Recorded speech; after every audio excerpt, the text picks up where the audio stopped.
Okay, well, I thought this time that I would actually cover some of the biblical stories. And hopefully a number of them. As I said last time, I'm going to go through this, well, as fast as I am able to. I want to do it as complete a job as possible. And of course, the probability that I'll get through the entire Bible is very low. But we'll get through a lot of the major stories in the beginning of it, and that's a good start. And then, assuming that this all goes well, then maybe I'll try to do the same thing again, either in the fall or next year. So, assuming that everything is still working out properly next year. It's a long ways away. All right, so I guess we'll start. So last week, I talked to you about a line in the New Testament that was from John, and it was a line that was designed to parallel the opening of Genesis, and it's a really important line, and I thought I would re-emphasize it because the Bible is a book that's been written forward and backwards in time in some sense, like most books, because if you write a book, of course, when you get to the end, if you're the writer, you can adjust the beginning and so on. So it has this appearance of linearity, but it isn't linear. It's like you're God in some sense standing outside of time. That's your book, and you can play with time anywhere along it. And the people who put the book together, or the books together, took full advantage of that, and that makes the story, it gives the story odd parallels in many, many places, in a very large number of places. And this is one of the major parallels, at least from the perspective of the Christian interpretation of the Bible, which of course includes the New Testament. And so there's this strange idea that Christ was the same factor or force that God used at the beginning of time to speak habitable order into being. And that's a very, very strange idea. It's not something that can be just easily dismissed as superstition, partly because it's so strange. It doesn't even fit the definition of like a superstitious belief. It's a dreamlike belief in some sense. And what I see many of the ideas in the Bible as is these dreamlike ideas that underlie our normative cognition and that constitute the ground from which our more articulated and explicit ideas have emerged. And this one's so complicated, this idea is so complicated that it's still mostly embedded in dreamlike form, but it seems to have something to do with the primacy of consciousness. And this is one of the biggest issues regarding the structure of reality, as far as I can tell, because everyone from physicists to neurobiologists debates this. There's the stumbling block for a purely objective view of the world seems to me to be consciousness. And consciousness has all sorts of strange properties. For example, it isn't obvious what constitutes time, or at least duration, in the absence of consciousness. And it isn't also easy to understand what constitutes being in the absence of consciousness, because it seems to be the case, well, if a movie is running and there's no one to watch it, I know it sounds like the tree in the forest idea, but it's not that idea at all.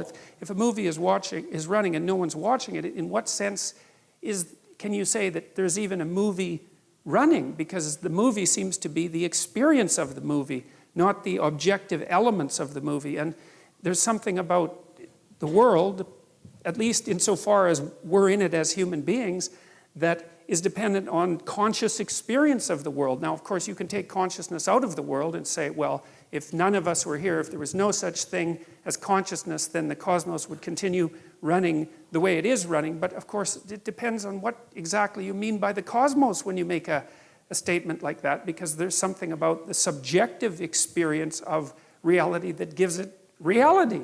Or at least that's one way of looking at it. And since we're all pretty enamored of our own consciousnesses, although they're painful because they define our being, it's not unreasonable to give consciousness a kind of metaphysical primacy. Now, and it's deeper than that, it's a deeper idea than that, because there are physicists, and they're not trivial physicists like John Wheeler, who believes that in some sense consciousness plays a constitutive role in transforming the chaotic potential of being into the actuality of being. And he actually thinks about it, he's not alive anymore, but he actually thought about it as playing a constitutive role, And then from the neurobiological perspective or from the scientific perspective, it's like consciousness is not something we understand. I don't think we understand it at all. It's something we can't get a handle on with our fundamental materialist philosophy. And I don't know why that is. It's quite frustrating if you're a scientist, but it isn't clear to me that we've made any progress whatsoever in understanding consciousness, even though, well, we've been trying to understand it for hundreds of years, and even though psychologists and neurobiologists and so forth have really put a lot of effort into understanding consciousness from a scientific perspective in the last 50 years.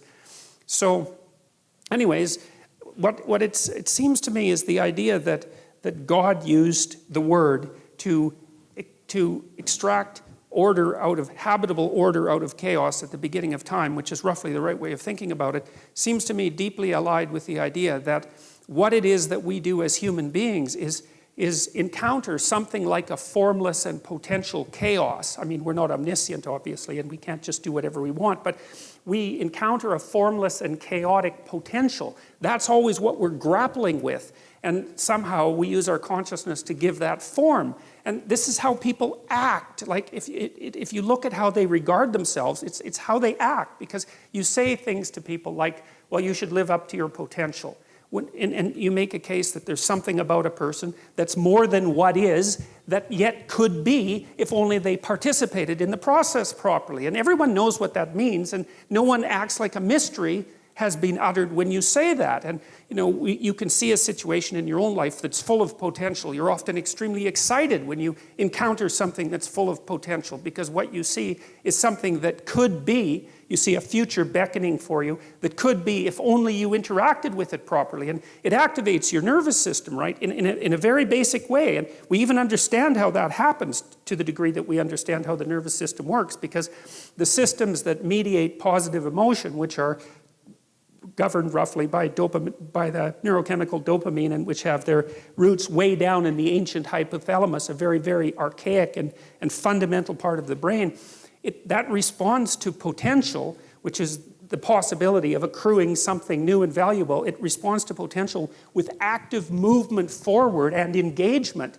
And so we're engaged in the world as potential, and it looks like consciousness does that. And so there's this idea that, and this is the main idea that I think is being put forth in Genesis 1. It's something like, and you see this in mythology, like from what I've been able to gather, there's always three causal elements that make up being at the bottom of world mythology. And one is the formless potential that makes up being once it's interacted with, and that's generally given a feminine nature. And I think that's because it's like the source from which all things emerge and rise. It's something like that. It's more complicated than that, but it's something like that. And then there's some kind of interpretive structure that has to grapple with that formless potential. And I think that's the sort of thing that was alluded to by Immanuel Kant when he was criticizing the notion that all of our information comes from sense data, which would be the pure empirical perspective, right? Because when you encounter the world, you encounter it with a cognitive structure that already has shape. And so it's already in you, this structure. And without that a priori structure, you wouldn't be able to take the formless potential and give it structure.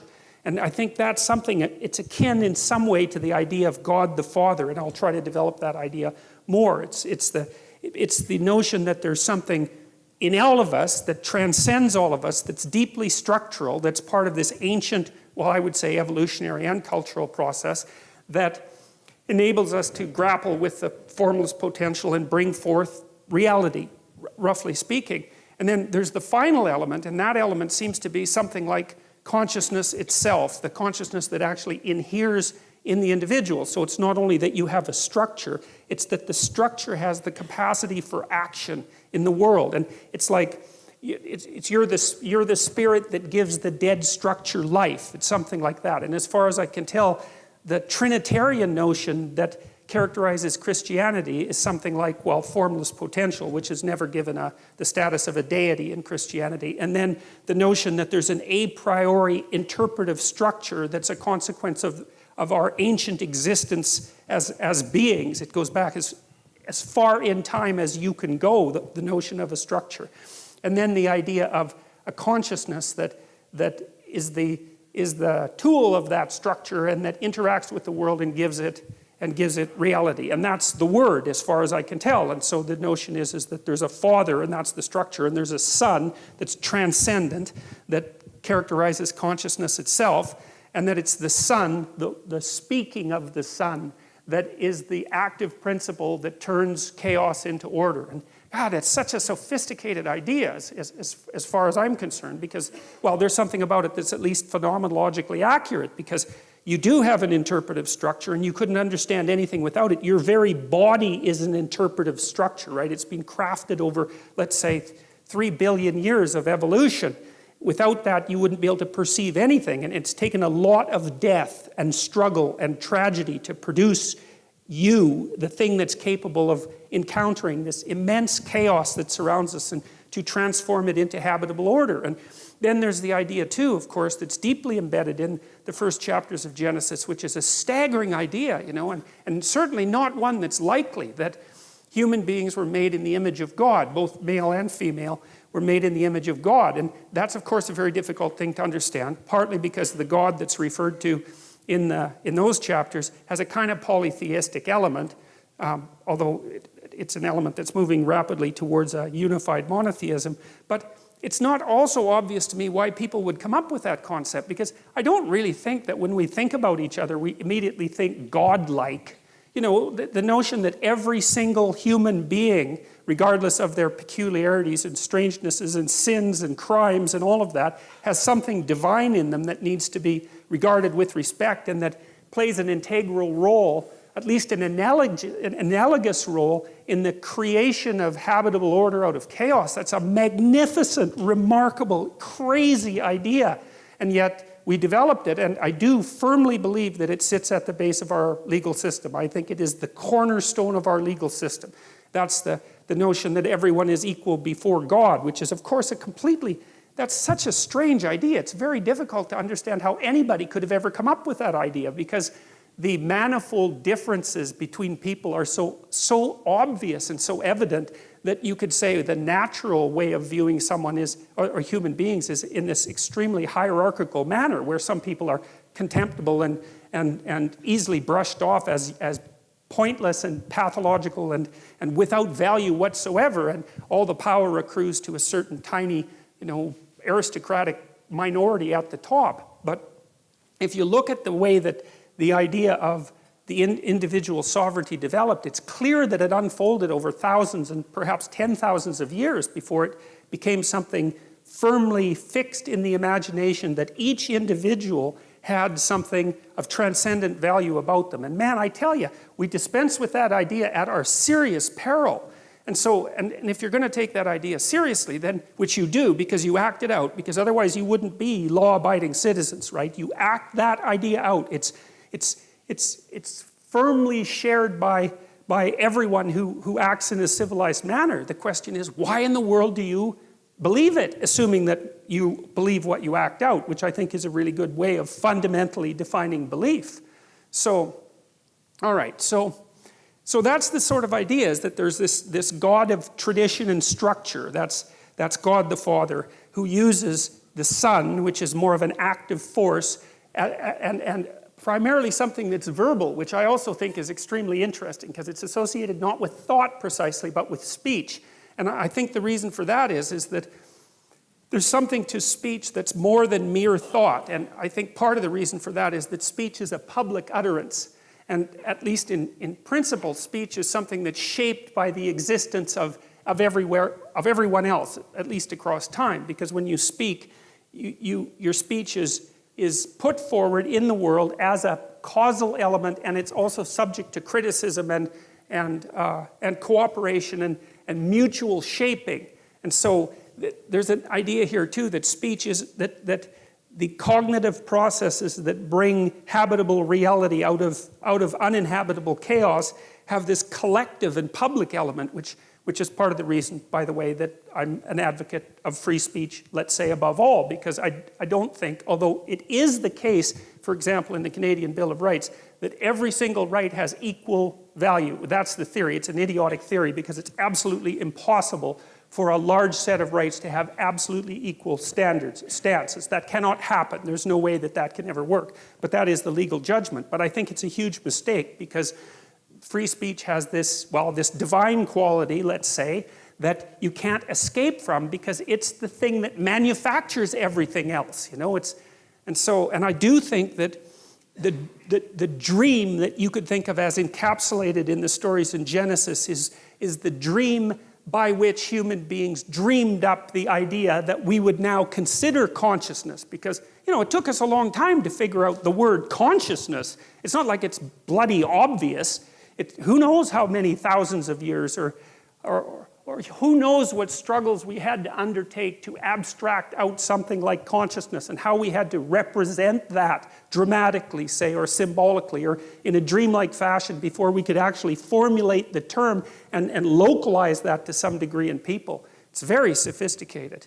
So John makes the case that, well, there's an emanation of God or an element of God, the transcendent consciousness, it's something like that acts directly and in a sort of living way with the underlying potential of the world. And I think that that's phenomenologically accurate, and I do think that that's the way we regard our lives. Because, you know, when you think about it too, we tend to think that what you encounter when you're looking at the world is the material world, but that isn't how you act. You do act as if you're in a place of potential, and also in a place of potential that you can actually transform, which is also something extraordinarily strange, you know, because we do treat each other as if we're capable of bringing new forms into the world in some permanent manner, right? And we treat each other as if we have free choice and free will, and perhaps we don't. But it's certainly the case that societies that are predicated on the idea that we don't do very well. And societies that are predicated on the idea that we do seem to do a lot better. Plus, people tend to get very annoyed at you if you treat them like they're automatons that lack free will. There's something that people find very, I would say, constraining, slave-like about that even. You know, that the demand that you don't have actual autonomy, and even worse, that you're not responsible for your choices. It's an insult to someone to suggest to them that they're not responsible for their choices. You know, you usually, to do that to someone from a legal perspective, you have to argue something like diminished capacity, right? Well, you're mentally ill, or you don't have the intellectual capacity, or you were addled by some substance, or you had a brain injury or something, and that's why you're not responsible for your actions. Otherwise, part of the respect that you give to another human being is the assumption that they're responsible for their actions. And some of that can be, well, if you do something bad, then you're responsible for it. But part of that, too, is that if you do something good, you're also responsible for that. And that also seems necessary because, I mean, it's got to be more annoying than anything else you can imagine to strive virtuously, let's say, to produce something of extreme value and then to be treated as if that was a mere deterministic outcome and that your actual choices had nothing to do with that. I mean, people find that sort of thing extraordinarily punishing. And so I'm willing to, you know, I mean, I know that there are debates about all these things and debates about free will and debates about the nature of consciousness, but I'm trying to take a clear look at how people act and how they want to be treated, and then to trace it back to these old ideas to see if there's some metaphysical, let's say, metaphysical connection. So, all right, so here's how the book opens. In the beginning, God created the heavens and the earth. The earth was without form and void, and darkness was over the face of the deep, and the Spirit of God was hovering over the face of the waters. Now, this is a hard,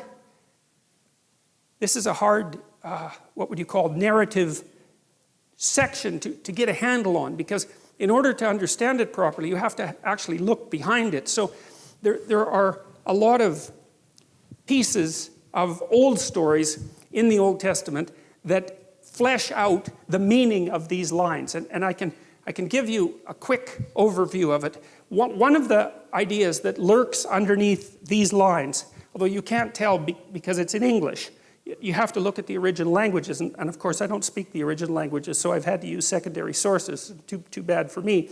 But the without form and void and the deep idea, you see, that's associated with this notion of endless deep potential. So for example, the words that are used to represent without form and void are something like, well, one is I'm going to get this partly wrong, tohu wabohu, and another one is teom. And it's important to know this because those words are associated with an earlier Mesopotamian word, which is Tiamat. And Tiamat was a dragon-like creature who represented the salt water. And Tiamat had a husband named Apsu, and Tiamat and Apsu were sort of locked together in kind of a sexual embrace. And it was that locking together of Tiamat and Apsu, and I would say that's potential and order, something like that, or chaos and order. They were locked together, and it was that union of chaos and order that gave rise in the old Mesopotamian myth, which is the Anu Elish, to being, to the old gods first, and then eventually, as creation progressed, to human beings themselves. And so there's this idea lurking underneath these initial lines that God is akin to that which confronts the unknown and carves it into pieces and makes the world out of its pieces. And the thing that it confronts is something like it's something like a predatory reptile, or it's something like a dragon, or it's something like a serpent.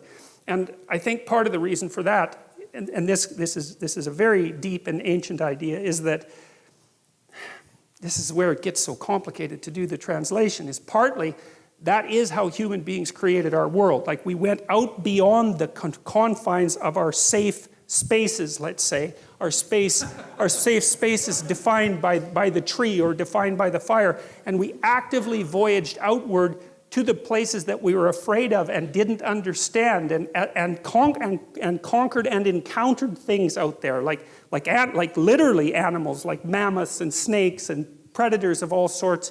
And it was as a consequence of that active, brave engagement with the domain of what we did not understand, the terrifying domain of what we did not understand, that the world in fact was generated. And that idea lurks deeply inside the opening lines of Genesis. And it's a profound idea in my estimation. And I think also that the way our brains are structured, and this is something that I'm going to try to develop more today, is that the ancient circuits that our ancestors used to deal with the space beyond which they had already explored, so that would be home territory.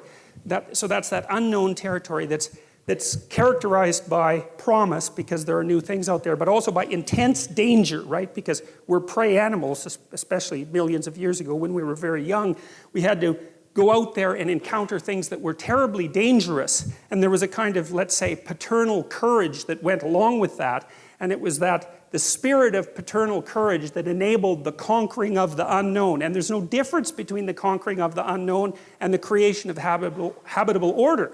And the thing is that as our cognitive faculties have developed to the point where we're capable of very high levels of abstraction, the underlying biological architecture has remained the same. And so I don't think that it's too much to say at all that the circuits that engage you, for example, when you're having an argument about something fundamental with someone that you love, and so you're trying to structure the world around you jointly to create a habitable space that you can both exist within, you're using the same circuits, the abstracted version, you're using the same circuits that our archaic ancestors would have used when they went out into the unknown itself to encounter beasts and predators and geographical unknowns. It's the same circuit. It's just that we do it abstractly now instead of concretely. But of course it has to be the same circuit, because evolution is a very conservative force. And what else would it be? And this is also why I think it's so easy for us to demonize those people who are our enemies, because our enemies confront us with what we don't want to see. And because of that, our first response is to use snake detection circuitry on them, and that accounts for our capacity, almost immediate capacity, to demonize. And there's a reason for that. It's not a trivial thing. First of all, it's a very fast response, and second of all, it's a response that has worked for a very, very, very long time. And so, one of the variants of the hero, and I would consider a variant of the hero like a fragment of the picture of God, is the heroic warrior who slays the enemy, right? And of course, that's not precisely a politically correct representation of the hero in modern times. And no wonder, but it's still something that you go watch in movies all the time and admire, right? It's like this one of the How many plots are there? Romance and adventure, that's about it. And most of the adventure genre is, well, there's some enemy that's lurking in some form. It could be human, it could be alien, and someone rises up to go and confront it and maintain order. You know, it's like, there's no getting away from that story. And if you don't have that in your own life, then you play a video game where that's happening, or you watch a movie where that's happening, or you read a book where that's happening, and it captures you, even if you're atheistic and your only religion is Star Wars, you know? And it's still, well, really, right? It still captures your imagination, and you act like someone who's possessed by religious fervor when you line up for 3 days to be the first one into the theater, you know? And all the while claiming that you're atheistic to the core. It's like...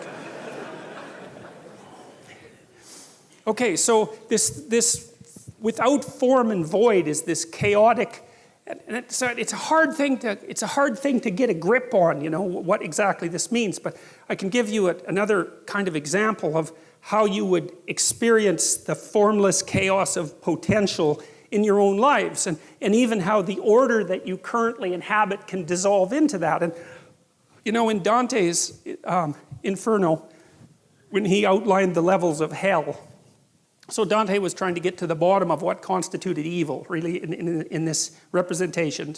So it's a work of psychology, and he was thinking, well, there are various ways to behave reprehensibly, but there's a hierarchy of reprehensible behavior, and there's something absolutely the worst at the bottom. And Dante believed that it was betrayal. And I think that's right, because, you know, one of the things that enables long-term cooperation, peaceful cooperation between people is trust. And I would also say that trust is the fundamental natural resource. There's been some very good books written on the economic utility of trust, for example, and societies where the default economic presupposition between trading partners is trust tend to be rich, even if they don't have any natural resources. And you can see that, for example, with what happened with eBay, which I think was a kind of miracle, because what should have happened with eBay was that you sent me junk and I sent you a check that bounced, right? And that was the end of eBay.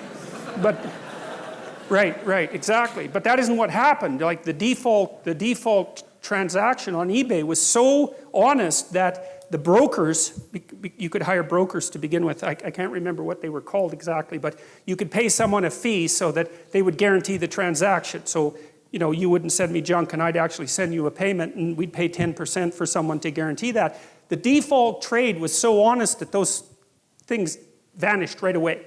And so that meant that all this frozen capital, roughly speaking, which were all the junk that people had lying around that someone else might want, instantly became money. And the only reason that worked was because people trusted one another. And so trust is an unbelievably powerful economic force, maybe the most powerful economic force. Anyways, if you have a relationship with someone, it's predicated on trust. And part of the reason for that is that trust is what enables us to look at each other without running away screaming.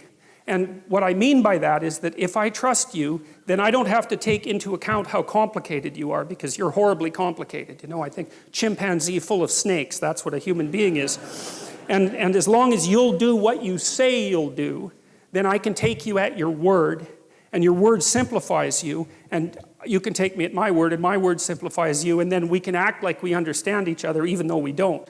But then if that trust is betrayed, then all the snakes come forth very, very rapidly. And so all of you, I suspect, have been betrayed one way or another. And so what happens, if you're in a relationship with someone and you trust them, then you make certain assumptions about the past, and you make certain assumptions about the present, and you make certain assumptions about the future. And everything's stable, and so you're standing on solid ground.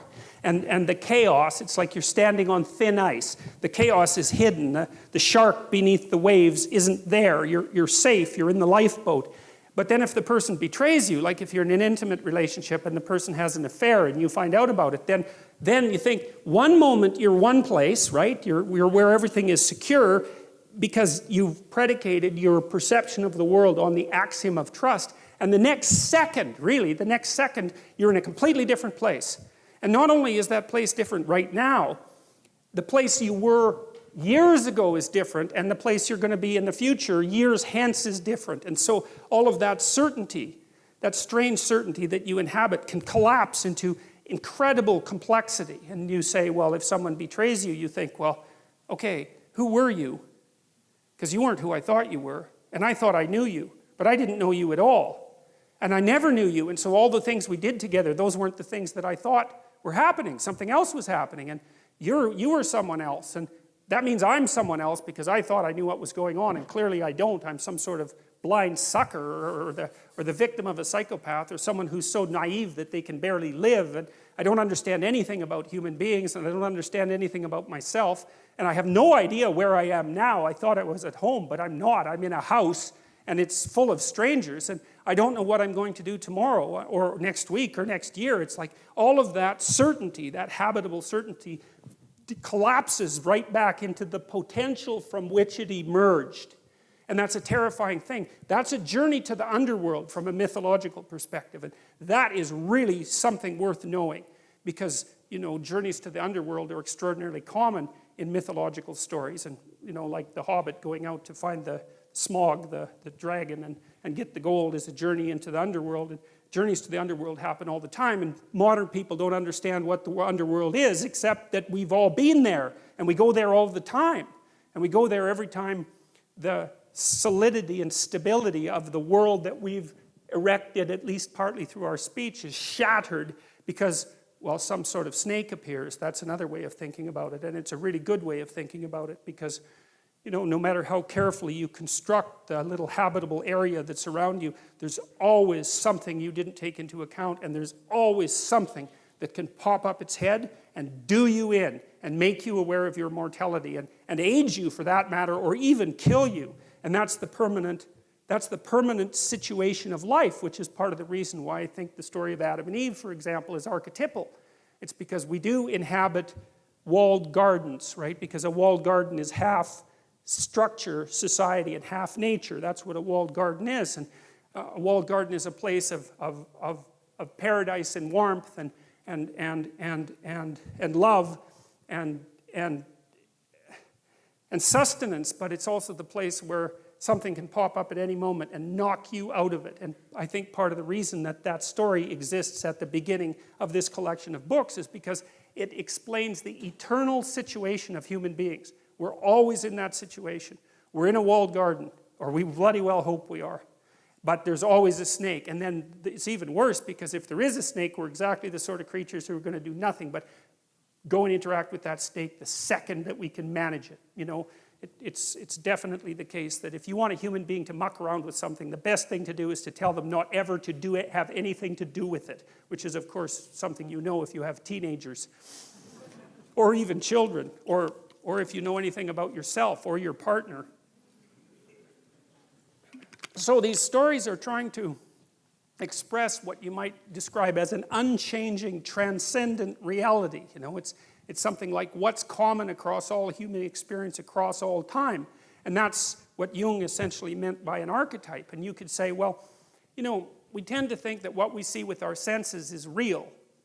And of course that's true, but what we see with our senses is what's real that works at the time frame that we exist in, right? And so we see things that we can touch and pick up. We see tools, essentially, that are useful for our moment-to-moment activities. We don't see the structures of eternity, especially not the abstract structures of eternity. We have to imagine those with our imagination.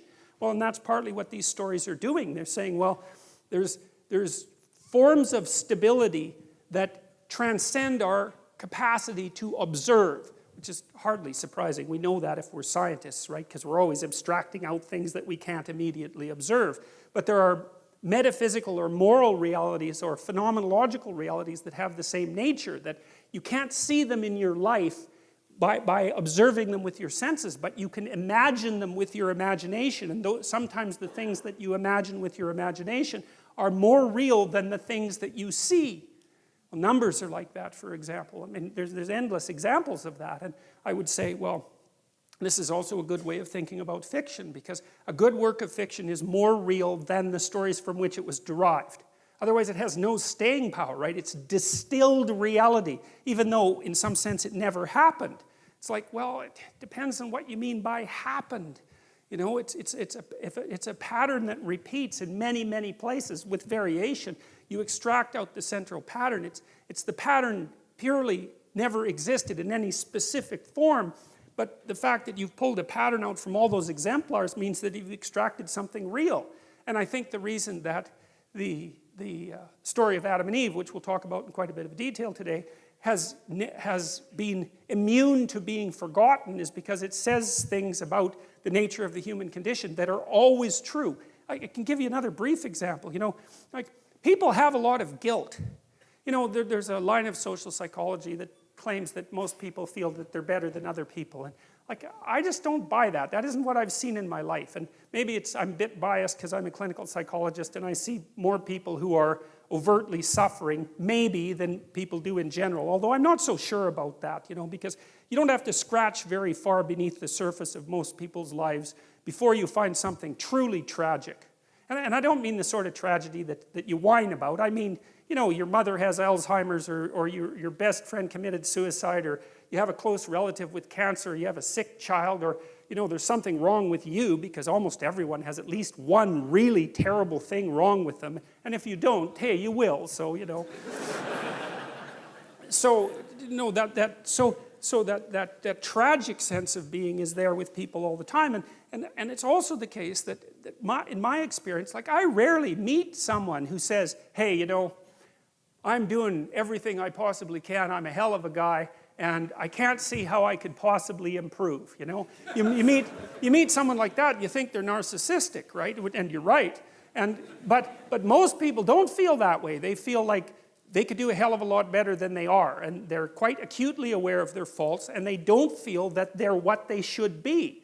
And you see, what happens in the story of Adam and Eve as well is that when people become self-conscious, at least that's how it looks to me, they get thrown out of paradise and then they're in history. And history is a place where there's pain in childbirth and where you're dominated by your mate and where you have to toil like mad, like no other animal, because you're aware of the future. You have to work and sacrifice the joys of the present for the future constantly, and you're going to die. And you have all that weight on you. And to me, again, that's just, how can anything be more true than that? That's just, as far as I can tell, that's just how it is.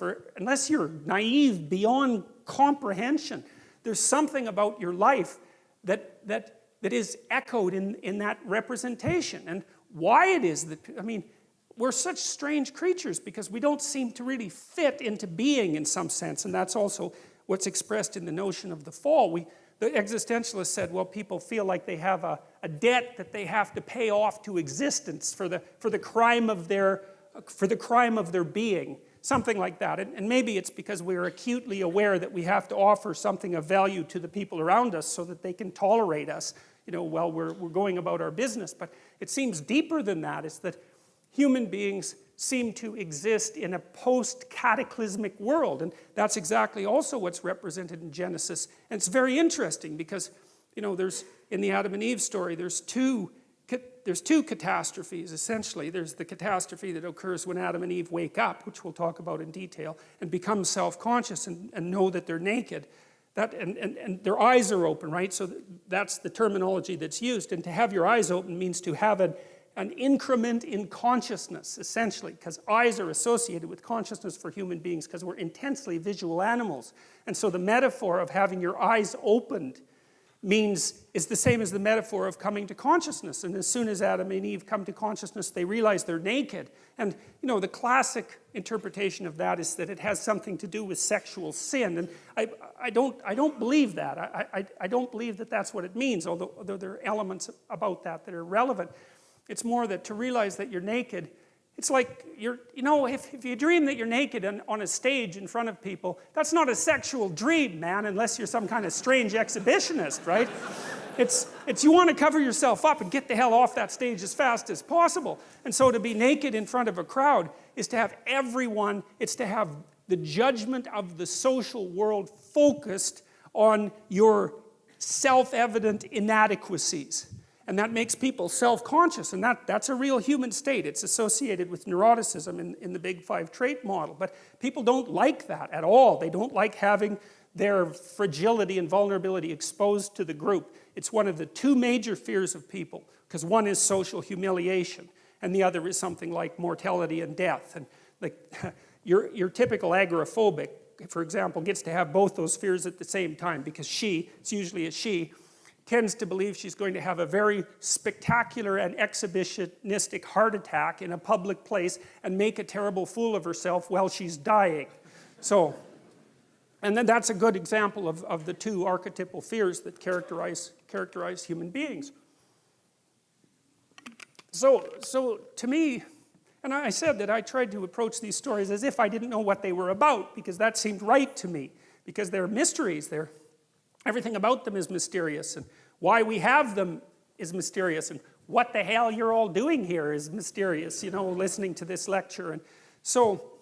And reading Jung, because Carl Jung was very, very helpful in this, because he faced these stories with a beginner's mind and presumed there was something to him that he didn't understand, given that they were at the very bloody bottom of our civilization, which is historically perfectly clear, and that they came out of the midst of time. And he wasn't satisfied with the idea, the Freudian idea that God was just the father, or the Marxist idea that religion was the opiate of the masses. It's like, if religion was the opiate of the masses, then communism was the methamphetamine of the masses, I can tell you that.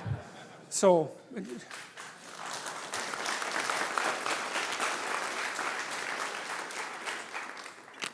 you've been betrayed by someone, and so you fall into that underworld of doubt about everything. And it's a serious place to be in that underworld, because not only do you not know where you came from or who you are or where you're going, that's bad enough.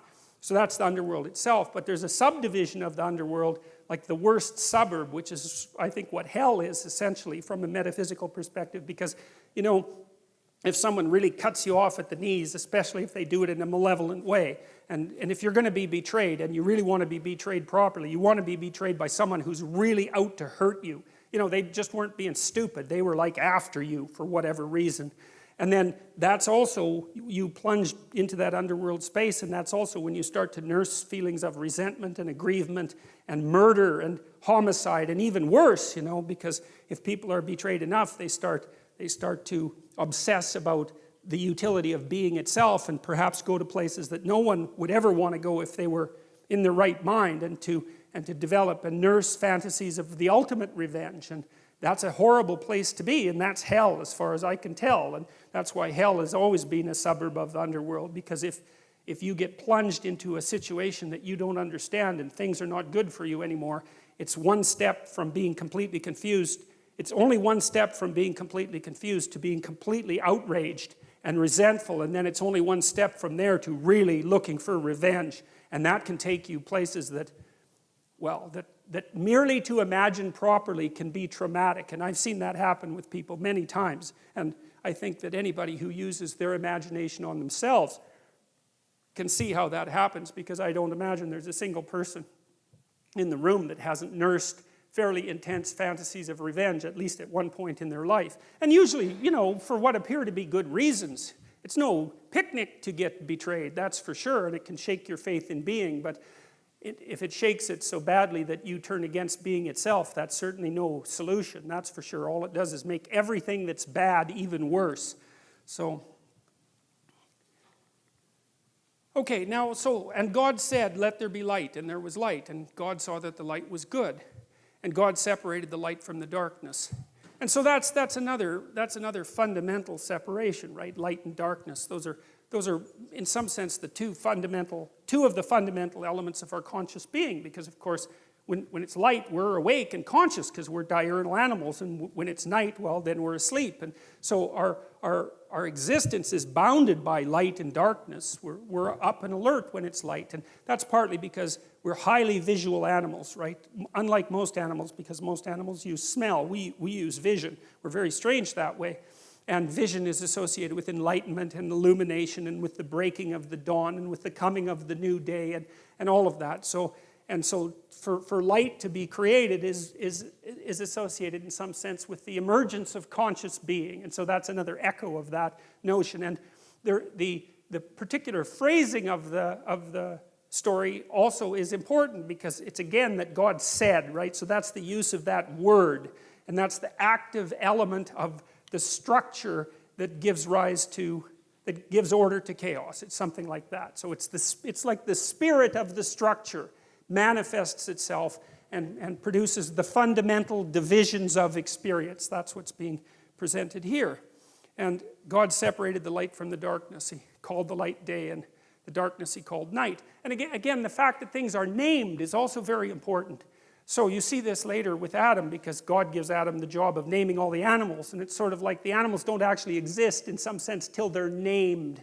And that's another indication of the authors of the Bible's attempt to come to terms with the fact that our cognitive faculties and our ability to speak have something to do with the way that we cast chaotic potential into actuality, right? Because we can't really get a grip on something before we have a name for it, which is why, for example, you all have names, and everything that you encounter has to have a name, because before it has a name, it's just kind of part of the blurry background. It's something like that. And you could say it exists before it has a name, and that's true, but it's also true that it doesn't exist before it has a name. Because as soon as you give something a name, its nature changes, and you've transformed it into something that's not so much mere potential anymore, but it's at least on its way to being actuality. It's on its way to being a tool. And so the act of naming is repeated continually in the first chapters of the Bible, and the reason for that is this continued emphasis on the importance of consciousness and conscious articulation and speech. You know, and speech is really something that does separate us in an important way from animals, you know, like we haven't got very far teaching animals how to speak. The best we've managed so far is some parrots, right? There's a gray African parrot. There was one of them that got up to about a 4-year-old level, and that's mind-boggling, because like, how big is the brain of a parrot? It's like that big, and that bloody thing could talk, and so that shows you how much we know about brains. But I know they're small and all that, and we tried teaching chimpanzees to talk, and they could kind of get somewhere with sign language, especially if you started when they were young, but they don't have the capacity for language like we do, and they were never able to really pass it on to the next generation, which is obviously a critical element of really having that ability. So human beings, we've used our linguistic capacity to parse up the world in a new way and to conceptualize it in a new way. And you know, you can say that we're just like ants on this little trivial planet out on the edge of one of 100 million galaxies, and that what's happening here has no cosmic significance. But that's an arbitrary proposition, you know. I mean, we're very complicated things, and whatever's going on this planet has to do with conscious reality. And the transformations of consciousness, for all we know, might be the most important things that happen everywhere. There's no reason to consider consciousness a trivial phenomenon. I mean, it's taken 3.5 billion years for you to develop the brain that you've developed. And human beings are amazing creatures. I mean, just a casual walk through YouTube and all those crazy kids that climb cranes and do that. What's that?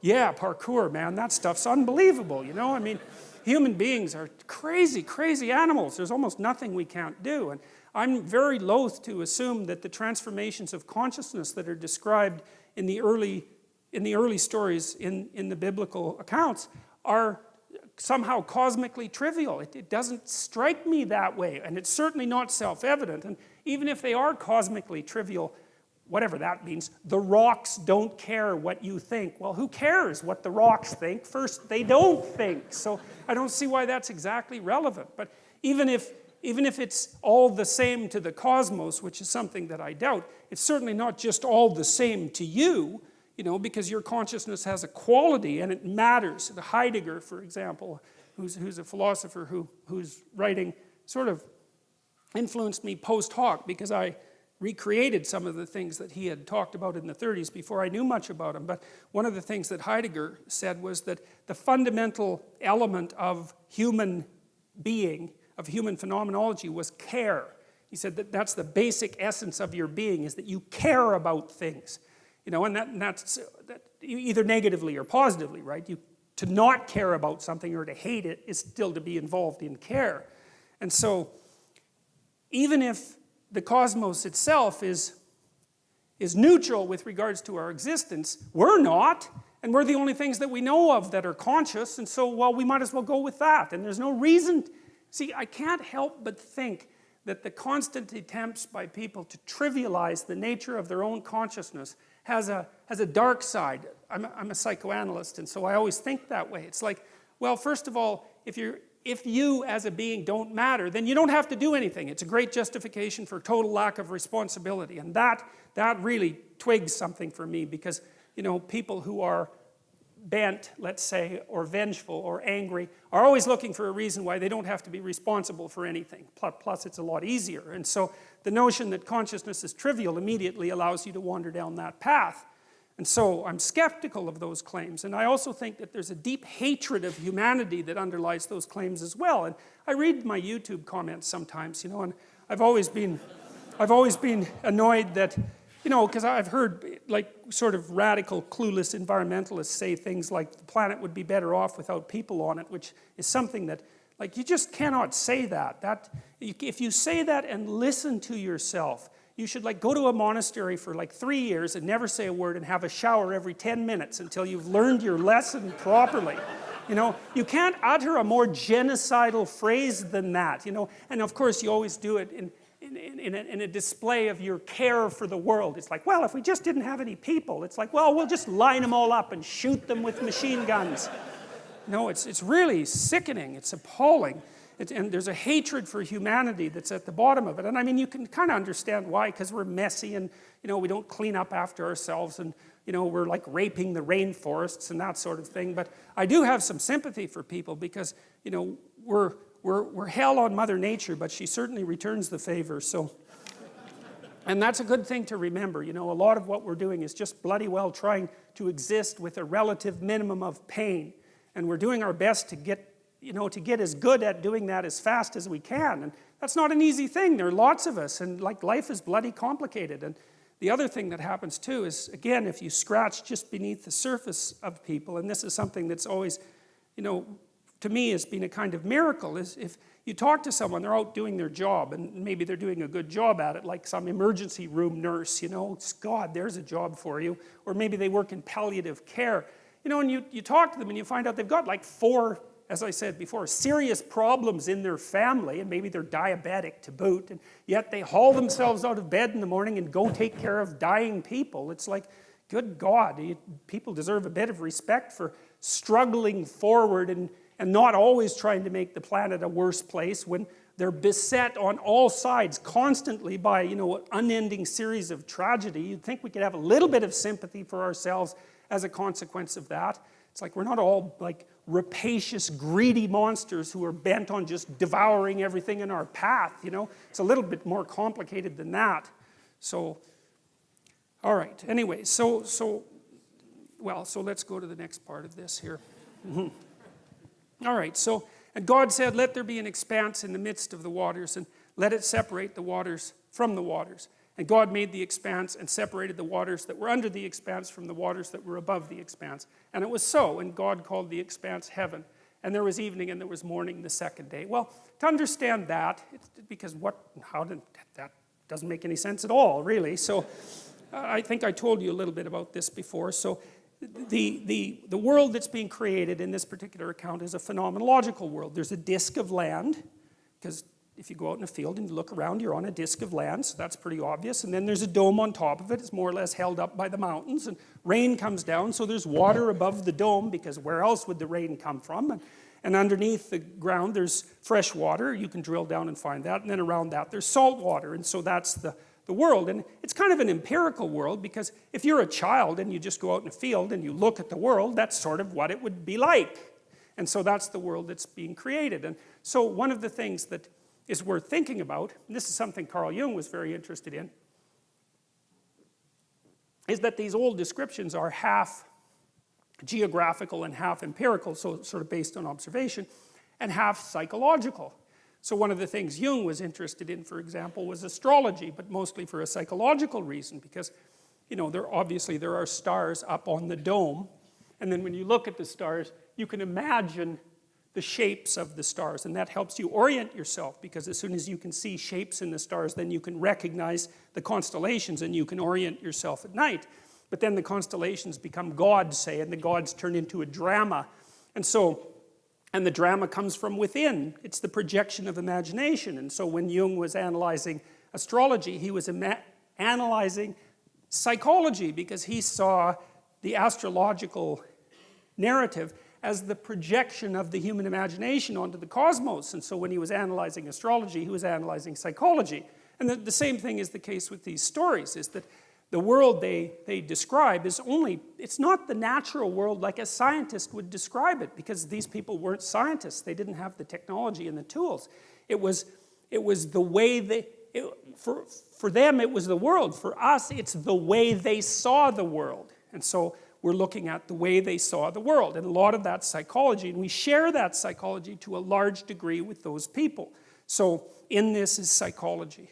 But it's interesting to know what the geographical substrate is so that you can kind of understand the stories. And I like this picture because it's great from a psychological perspective. It's a very famous picture. And so basically what you have here is the world as we know it, and there's the dome with the sun and the moon on it and the stars. And then if you look outside what you know, well, then you're out into this cosmic space, right? And those are like the wheels of the planets and the music of the spheres. And that's the ever-present explorer who's gone beyond the domain that he can understand and is peering out into the unknown as such. And it's a psychological picture. It's like, because you do know some things, and then outside of that there are things you don't know. And when you're feeling brave, you put a foot or two out where you don't understand, like, because there's frontier everywhere, right? And if you're feeling heroic and you want to do something for the world and you want to expand what you understand, you poke your head through what you know and you take a look at whatever structure is out there. And he's pretty smart, because most of them is still where it's safe. And I would say that's a good thing, because if you jump right out there, well, then maybe you fall off the edge of the earth. And I wouldn't precisely recommend that, especially if you do it accidentally. And to me, this is a recreation of the Taoist yin-yang symbol, with the white paisley here, and that's what you know, and the dark paisley serpents really there. And the right place to be is right on the line between them, because you got one foot where you understand, that gives you security, and then, but it's kind of dull, because, hey, you know everything that's going on there, and that isn't what people are like. They don't want just security. Dostoevsky said that in Notes from the Underground, a great, great book. And he said, I love this, it was an early criticism of the notion of a political utopia. He said, look, if you gave people everything they wanted, they had nothing to eat but cake, and nothing to do but sit in warm pools and busy themselves with the continuation of the species. That was his lines. That the first thing they would do, well, maybe after the first week, was like go kind of half insane and smash everything up, just so that something that they didn't expect would happen, so that they'd have something interesting to do. And it's so right, because the utopian notion that if you just had all the material stuff you wanted, that you'd be, well, what would you be? What would you do? Would you just sit on the couch and watch TV? I mean, you'd be, I don't know what, you'd be cutting yourself just for entertainment in no time flat, and that's the sort of thing that people do. And so we're not adapted for security and utopia. We're adapted for a certain amount of security, because, we are vulnerable, but mostly we want to have one foot out where we don't know what the hell is going on, because that's where you're alert and alive and tense and with it. And I believe this, and I believe it actually has something to do with the hemispheric structure of the physiology of your brain, is because the right hemisphere looks roughly adapted to what you don't know, and the left hemisphere, and this is an oversimplification, but a useful one, is adapted to the world that you do know, and the right place for you to be is halfway between them. Because and you can tell that. That's what's so cool. And this tells you that this is actually reality that's manifesting itself to you. That sense of active engagement you have in the world when things are working well for you, where you should be at the right time. You're alert and on top of things and engaged, and you don't have much of a sense of time, and the sense of the tragedy of life sort of recedes. And that's when you've got one foot where it's secure and one foot out in the unknown, and your brain signals to you that you're in the right place by making what you're doing meaningful. And that sense of meaning is actually a neurophysiological signal that you've got the forces of the cosmos properly balanced in your being at that moment. And that's why it feels so good. And then, well, what else could it possibly be? I mean, our brain is capable of looking beyond our vision. That's what it's for. And that sense of engagement, there's no reason to assume that that's anything but a real signal. And you can reduce it. You could say, well, the problem with being where you know only is that you don't know everything. And that's going to be a problem in the future. And the problem with being where you know nothing is that's just too much, man. Like, you know, you go into panic mode and because anything can happen there and you can't handle it. So you got to mediate between those two things. You want to be secure enough so that your physiology isn't revving out of control, and you want to be out there in the unknown enough so that you keep updating yourself constantly, constantly, constantly. And that's the place where information flow is maximized. And you know that because that's where you are when you're having a really interesting conversation with someone, or you're gripped by a book, or you're really into a movie, or maybe something that you do as a you know, apart from your work, or maybe even in your work, you're into it. And that's because you are in the right place at the right time, and your whole nervous system is signaling that to you. And I would say that's the sort of place that you should be all the time. Of course, you can't be because no one's perfect, but that's the recreation of paradise on earth. It's something like it, because you are in the right place at the right time when that is happening, subject to certain, what would you say, restrictions that we can talk about later. Well, that's what this guy's doing, and that's, I would say, akin to the action that God is taking when he's transforming the chaos of potential into habitable being. And it's the sort of thing that human beings are supposed to act out. And God said, let the waters under heaven be gathered together into one place, and let the dry land appear. And it was so. God called the dry land earth, and the waters that were gathered together he called seas. And God saw that it was good. Well, that's an interesting thing too, because, you know, there's this play written by a German named Goethe. I can never say that properly. It's Johann van Goethe, and I can't say it. But he wrote this play called Faust, and he wrote one part of it when he was quite young, and then Faust 2 when he was quite old. And he has a character in there, Mephistopheles, and Mephistopheles is the devil. And he actually has the devil explain himself twice, basically using the same words, which I really like. It was very profound. And basically, Goethe's Mephistopheles says, you know, he's the adversary of the word. That's a good way of putting it, because that's how it works out mythologically. He's the figure behind the snake in the Garden of Eden, which is something we'll talk about more. But he has a sophisticated philosophy. He's not just some random troublemaker. He's got a deep philosophy, and his philosophy is quite straightforward. And it's compelling. It's compelling. And people are gripped by it quite often, far more often than they think. And his philosophy is, well, look around at the world. It's like Ivan Karamazov in the Brothers Karamazov, when he's trying to disabuse his younger brother of being a Christian monk. Mephistopheles says, well, look at the world. I mean, you look around the world, it's nothing but a bloodbath. It's just suffering everywhere. Everything eats everything, and people die terribly, and they're cruel to one another, and the whole mess is nothing but a constant haul of terrible carnage and ruin and wreck. He says it'd be better if it was never existed at all. And that's a very, very interesting idea. And I do believe, and I've seen this in people many times, that in the depths of despair, especially when you've been betrayed, for example, and you wander into the wrong subdivision of the underworld, that's something that comes to mind. If you have a very sick child, for example, or maybe your whole family is suffering, as whole families do sometimes, an idea is going to come to you. It's like, good God, who put this mess together? And is it really worth it? Is it really worth the suffering? Suicidal people, they say no. They say, no, enough of this. And you have to be pushed a long way, generally speaking, before you'll actually commit suicide. You have to be in very, very desperate straits. But your answer under those conditions is that being is such that it would be better if it had never been. And that's I think it's a terrible philosophy, I believe, because I think what happens if you act it out is that you make the very things that led you to despair far worse. And I can't see that if it's reasonable to draw a logical conclusion that suffering justifies your desire to make being end, that the answer to that can't be to produce more suffering. That just doesn't make sense.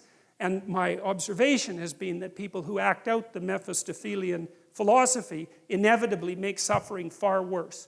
And then that raises the other specter of, well, do they want being just to cease, or are they just out for bloody revenge at any cost? And my conclusion has always been that, is that the mask is, well, being shouldn't exist because it's too terrible, but the true motivation is I'm going to make everyone suffer as much as I possibly can before I say goodbye to this place.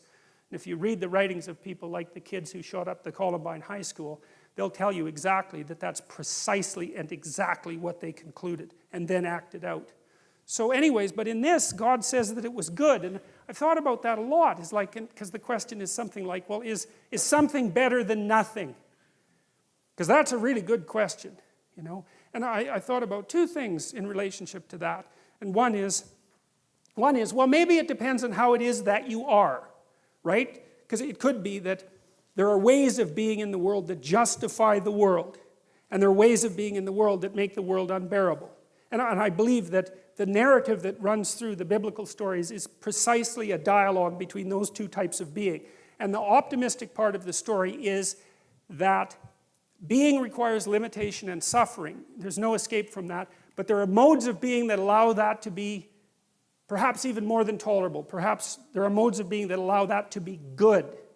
And it's a straight and narrow road. It's a very difficult road to tread.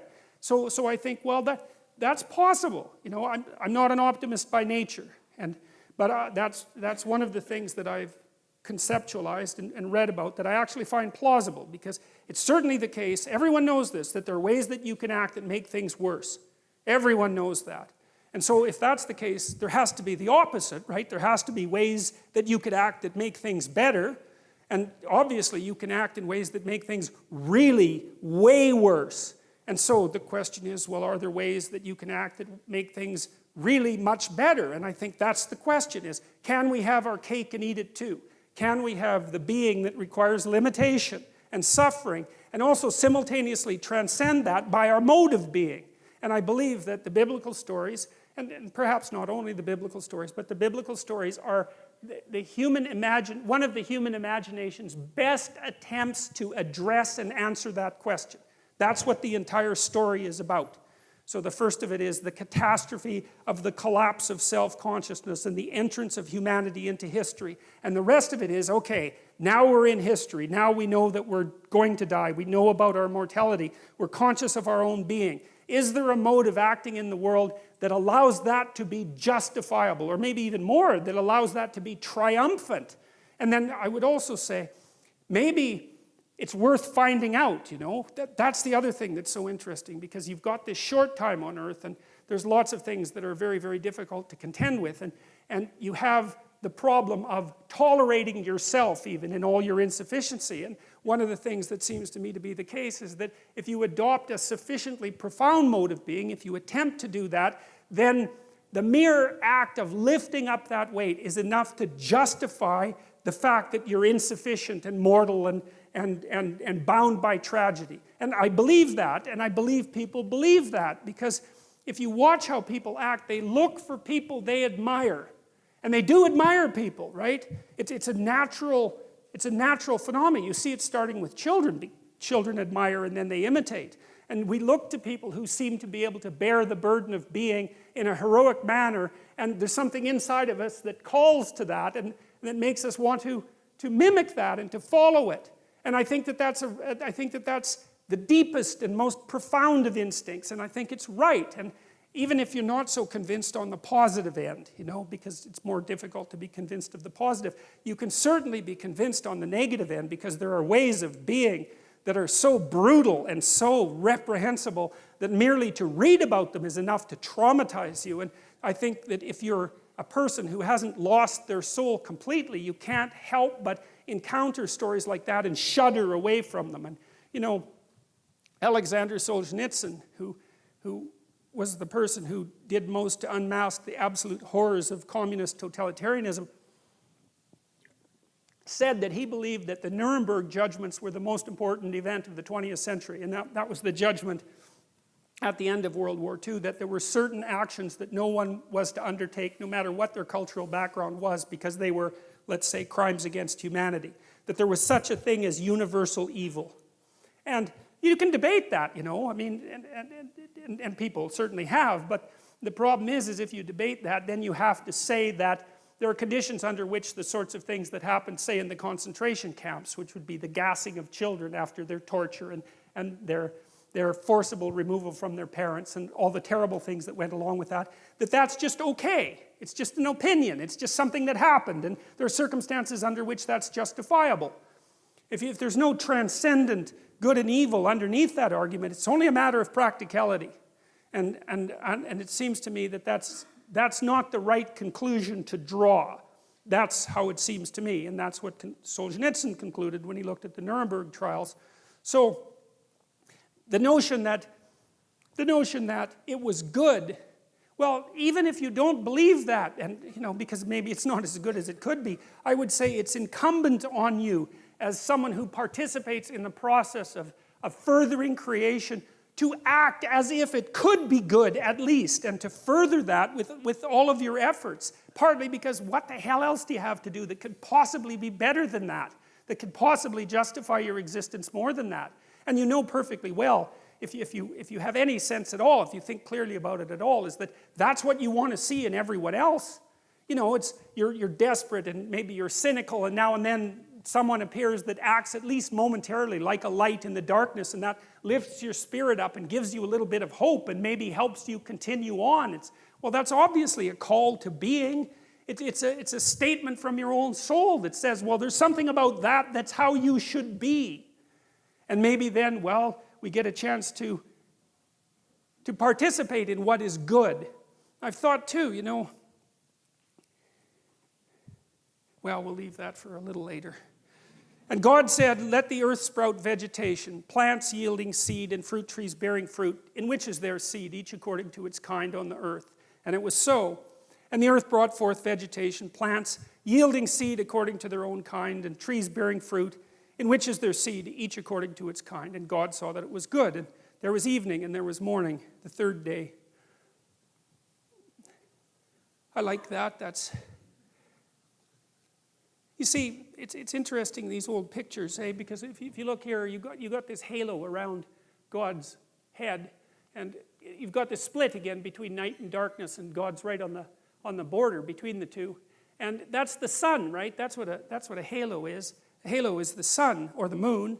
Sometimes it's like a coin. You have the queen's head on the coin, and that's the queen on the moon, and it's silver, and it's a symbol of value because, of course, the queen is sovereign, and the moon is the sovereign of the night sky, and gold, of course, is the sun, and gold is pure because it doesn't mix with other metals, and it shines like the sun, so it partakes of the sun, and God partakes of the sun because there's something about whatever he represents that's associated with consciousness and illumination and enlightenment, and it's that force of illumination and enlightenment that's right on the border between these two sets of phenomena, and that's kind of what that picture is trying to present. And so, it's a metaphor, that's one way of thinking about it, but it does, again, allude to the underlying idea that there's something about consciousness that's integral to being itself.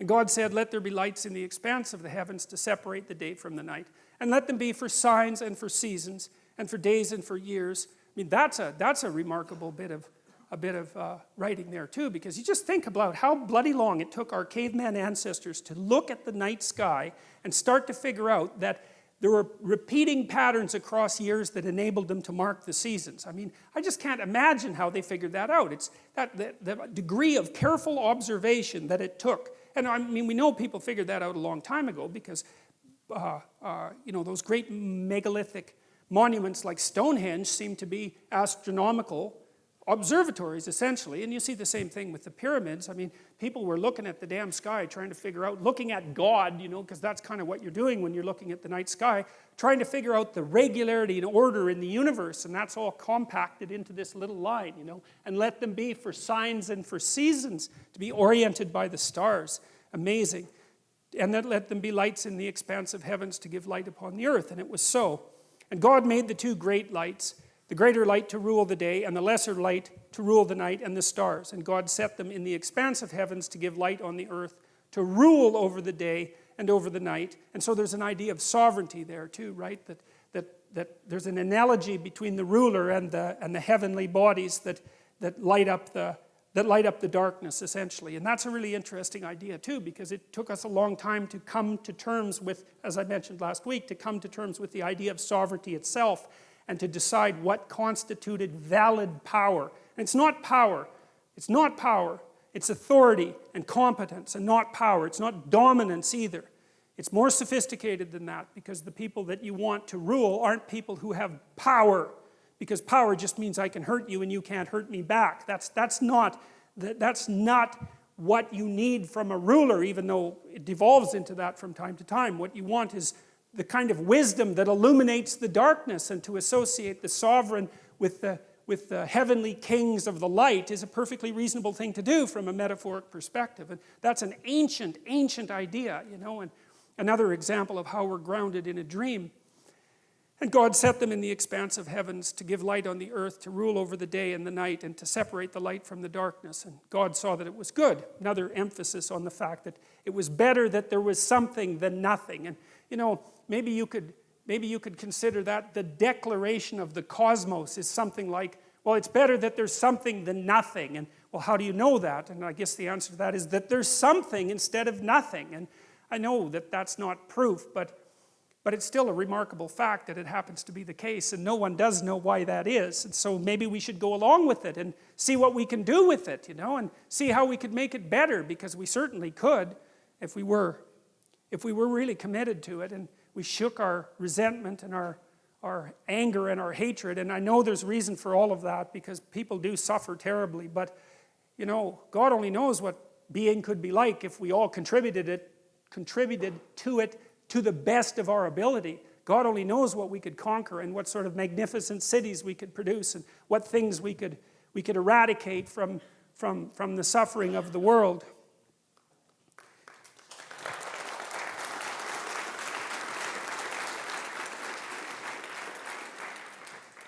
And there was, you know, there's this guy I read about. This is amazing, and I don't remember his name, but he found out about this worm that was called the guinea worm. And guinea worm is a really horrible thing, and you can look it up if you want, but I'll tell you a little bit about it, even though it's very distasteful. So a guinea worm is a parasite that lives in Africa, and it burrows under your skin, and it's quite long. It's about that long, and it's, you know, about that wide. And so it'll burrow underneath your leg, and then it's in there, you know, and maybe it pokes its little head out a hole, which is one of its delightful tendencies. And then if you want to pull it out, it breaks, right? Obviously, because otherwise you'd just pull it out and it would be dead. And so it doesn't like that, so it just breaks off. And many, many people had this horrible disease, you know, and well, you can't imagine what that would be like, because you're part of the 1% and you live in North America, and thank God for that. But, you know, just a little imagine, you don't even want to think about it, let alone have it. And he went to Africa and wiped the damn thing out. It's like, well, great, you know, it seems to me the planet's a lot better off without any guinea worms on it. Even though that's like guinea worm genocide talk, I'm still, you know, pretty happy about it. And so that was one guy who thought, well, we don't need these things. And yeah, well, fair enough, you know, and yeah, well, so good for him. Like, you know, I mean, he can die thinking that the world's a better place than it was when he first popped out, and so good for that. I think that's a good aim, you know, I think, is to think that when you're on your deathbed, and you can look back and think, well, there's a little less suffering in the world from here on out than there would be if I had never existed. And that's a lot better than the opposite, because it's certainly possible, say, if you're Stalin, to ensure that there's a hell of a lot more suffering in the world than there would have been if you hadn't lived. And we perfectly well know that people can manage that, and that many, many people try to do nothing but manage precisely that. So, and it's hard for me not to think about that as some sort of metaphysical evil, and I think it's the right way to look at it. And there was evening and there was morning, the fourth day. So you have the sun here, and then the moon here, as far as I can tell. Yeah. Yeah. Actually, I think this is the moon over here, but so, yeah, and that's part of the Sistine Chapel, which is, you know, an absolutely remarkable. No, part of the reason too, and part of the reason I'm teaching about these biblical stories is because, you know, I'm thinking, because the humanities have been decimated so badly, And again, I think that has mostly to do with resentment and hatred more than anything else. But I don't really think that you can get a grip on the humanities and what they have to offer without knowing the biblical stories, because they're the dream out of which the humanities emerge. And so unless you have that background knowledge, that dream, then there's all sorts of things that are utterly profound that don't open themselves up to you. And Dante's Inferno would be one of those, and Milton's Paradise Lost, which is an absolutely amazing piece of work. I mean, Milton wrote it because he wanted to justify the ways of God to man. You know, what an ambition that is. And I mean, he was serious about that. He took the problem seriously. It's like, it's the Mephistophelian problem, is that, well, this is a rough business that we're involved in, and, you know, maybe we should just give it up. And I think the whole world, I think, was deciding that in the 1980s when we were deciding whether we were going to engage in the ultimate nuclear catastrophe, you know, and we were very, very close to that a number of times. And I think it was a collective decision in some sense on the part of humanity that we might as well keep the whole awful game going rather than just demolish it. But you know, Milton, he wrote Paradise Lost to, it's a dream, again, it's a dream, and trying to explain the nature of being and the nature of evil, and you can't crack the damn thing without knowing the underlying stories, and that's really too bad because it's utterly profound. And the reason you need profound things, as far as I can tell, you need profound knowledge, is because life is actually a profound problem for everyone. I mean, you can shelter back and live a very conservative existence, and look, like, more power to you. I understand why you would do that, but it doesn't stop you from having to face the ultimate questions of life. Right? They're right there in everyone's face, and at least at some point in your life. And it would be better if you could, I think, if you could confront them full on and to deal with them properly and to be a beacon of strength as a consequence of that. And I think that wisdom, that's what the humanities are supposed to teach, is wisdom. And wisdom is what enables you to deal honorably with the tragedy of life. And I think I can't see how you could think that that was a bad idea, because there are going to be times when you're in an emergency room and, you know, prone to panic and to cry and to break down and to collapse and to be of no use to anyone around you. And that's not the right way to be. It's the right way to be in a situation like that is to be strong and reliable. And I don't think you can do that without being wise. And you can't be wise without putting yourself together and without knowing something about where you came from and what you're like. And that's history and the humanities. And so this isn't optional. It's more necessary. Man does not live by bread alone, and that's exactly the issue here. So you see these magnificent works, you know. I mean, it's not like Michelangelo thought of this literally, you know. He was a genius, for God's sake, and he's trying to get at something, and he's trying to get at the profundity of human culture. I suppose that's why you have this patriarchal figure here, and the cosmic role that consciousness and tradition plays in being itself. And it's ennobling. And you know, you think people, religious or not, people, hundreds of millions of people come from all over the world to Rome and go through this little tiny chapel to look at this. There's something in it that everyone needs to see. You know, it's not just beauty, it's more than beauty. It's that which feeds the soul. And everyone feels that, even if they can't explain it. So, and God said, let the waters swarm with swarms of living creatures, and let birds fly above the earth across the expanse of the heavens. So God created the great sea creatures and every living creature that moves, with which the waters swarm, according to their kinds, and every winged bird according to its kind. And God saw that it was good. And God blessed them, saying, be fruitful and multiply, and fill the waters in the seas, and let birds multiply on the earth. And there was evening and there was morning, the fifth day. And God said, let the earth bring forth living creatures according to their kinds, livestock and creeping beasts, creeping things and beasts of the earth according to their kinds. And it was so. And God made the beasts of the earth according to their kinds, and the livestock according to their kinds, and everything that creeps on the ground according to its kind. Kind, right? That's kin, right? And to be kind is to treat others as if they're your kin. And so, according to its kind. And God saw that it was good. That's continually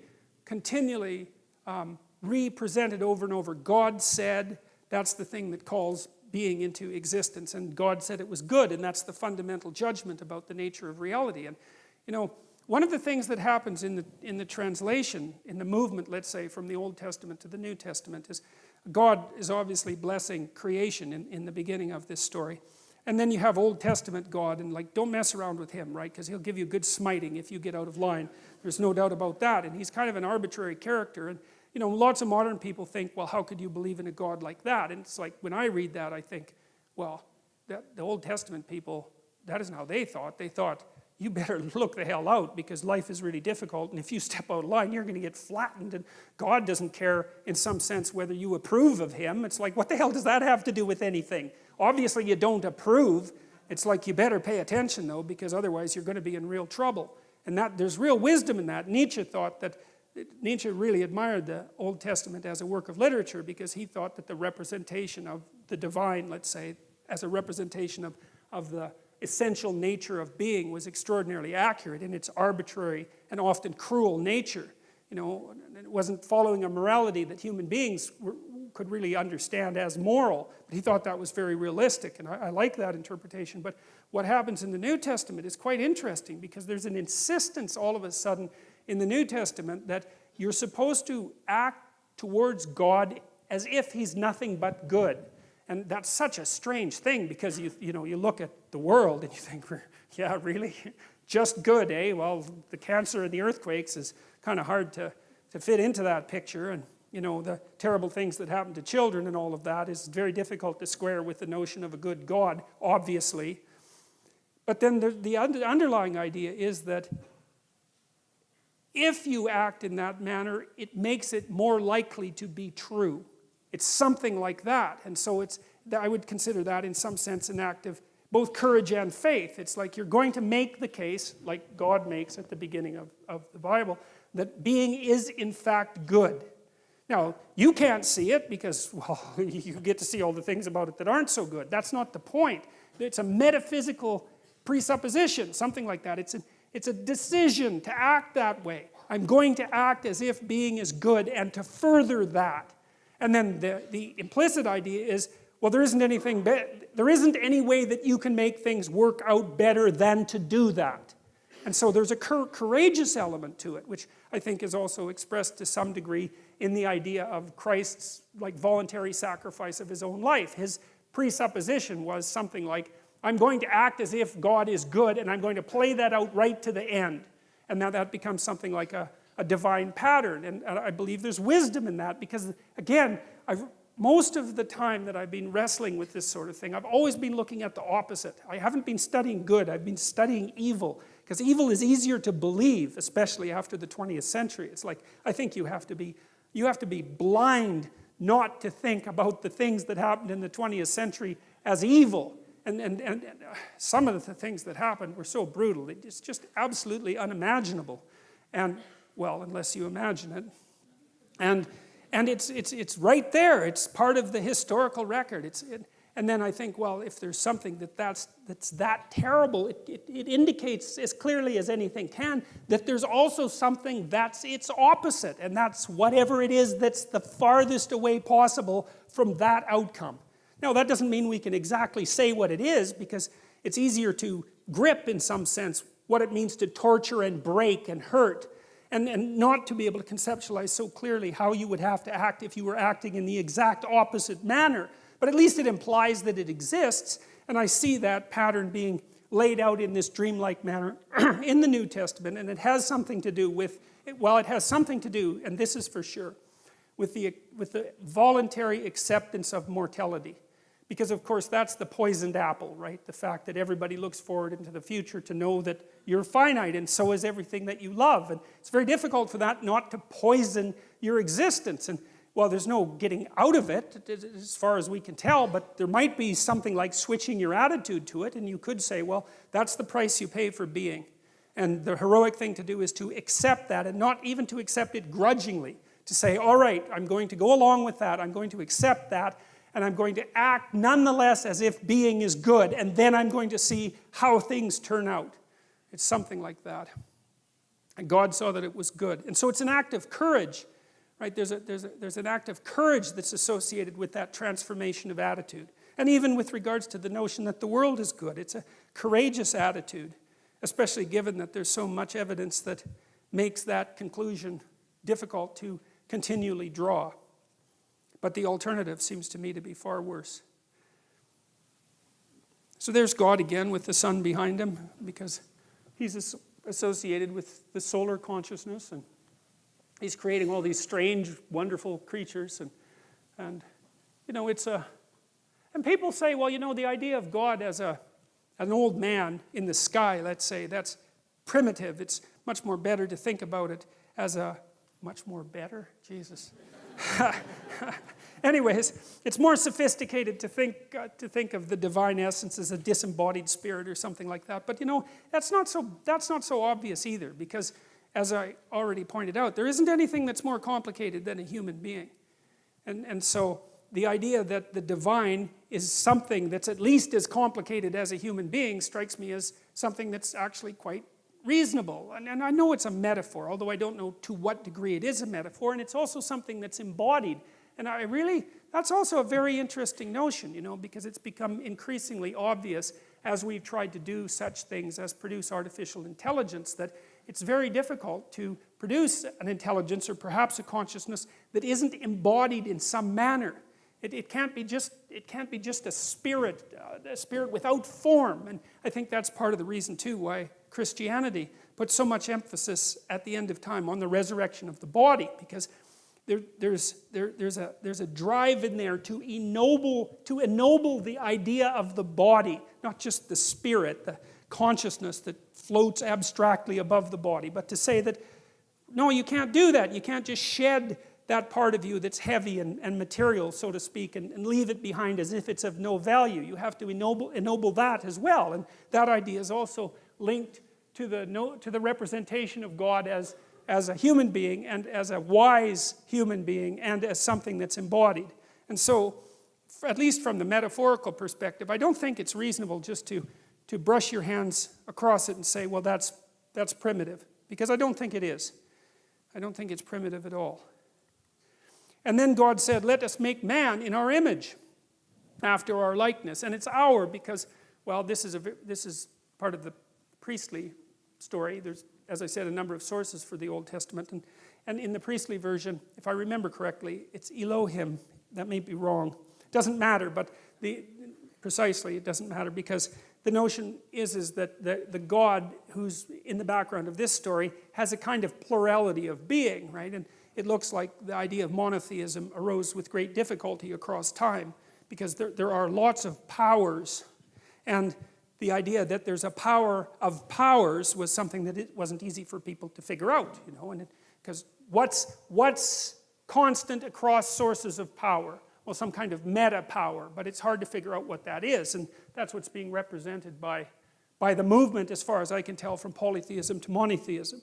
It's the observation that there are powers that determine the destiny of people, at least in part, that you're subject to.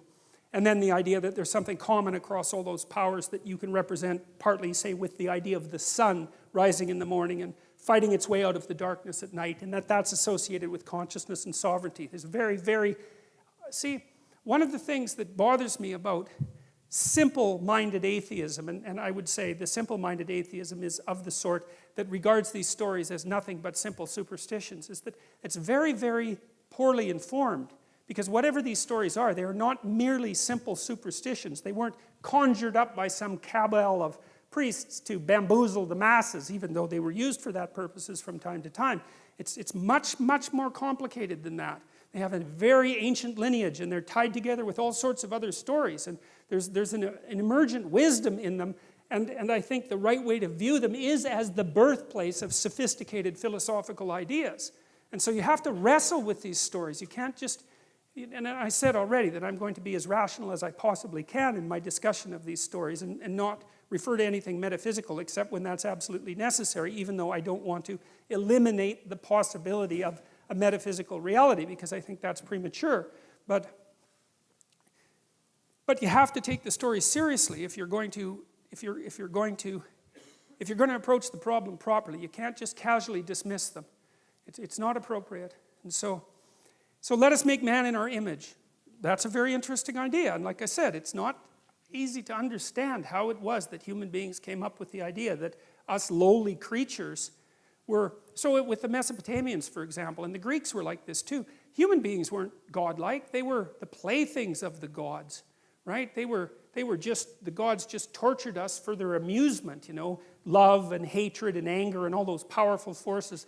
We were just We were just playthings to the gods. There wasn't anything particularly divine about us. The notion that in some sense we partake of the divine, that's a staggering idea. And you don't want to underestimate the difficulty that there was in abstracting that, or the utility of that idea for our current mode of being. Let them have dominion over the fish of the sea, and over the birds of the heavens, and over the livestock, and all the earth, and over every creeping thing that creeps on the earth. So God created man in his own image. In the image of God, he created him. Male and female, he created them. That's interesting because there is more than one creation story in Genesis, and in this story, males and females are basically created at the same time. Later, Eve is extracted out of Adam, and we'll talk about that, but not here. It's the two sexes are generated simultaneously, and they both carry within them the divine stamp, which is very egalitarian and very appropriate, and I think unbelievably advanced. That's what it looks like to me. And God blessed them. Well, that's a good thing. And God said to them, "Be fruitful and multiply and fill the earth and subdue it, and have dominion over the fish of the sea and over the birds of the heavens and over every living thing that moves on the earth." And there's God creating Adam and Eve, and they're looking pretty happy about the whole thing.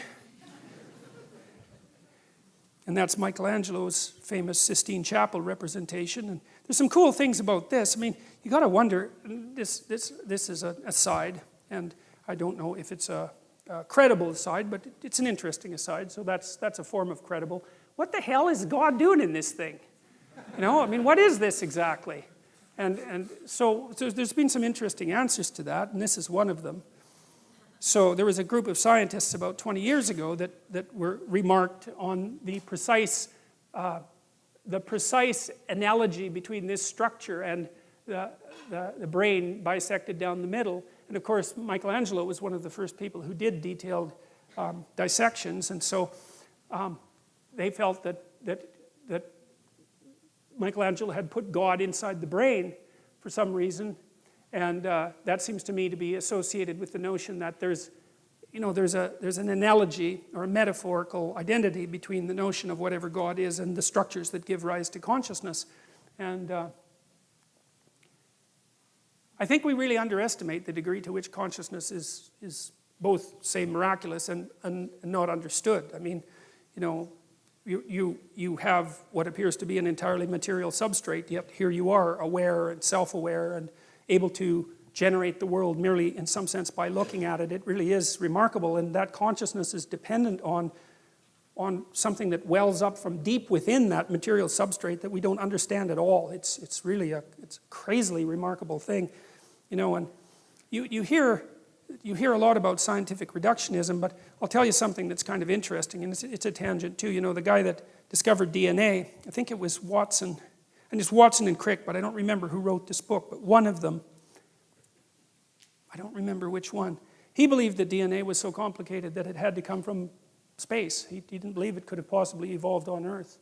And so, like a lot of these people who are used as exemplars of scientific reductionism aren't like that at all when you actually read what they had to say, right? They were very aware of the limits of their own knowledge. And I mean, DNA is something really quite spectacularly remarkable. It's an eternal substance. It's been around for a very long time, and the idea that we understand it is a very stupid idea. And I would say that the same thing applies to the brain. Like we're scratching away at the surface of something we don't understand at all.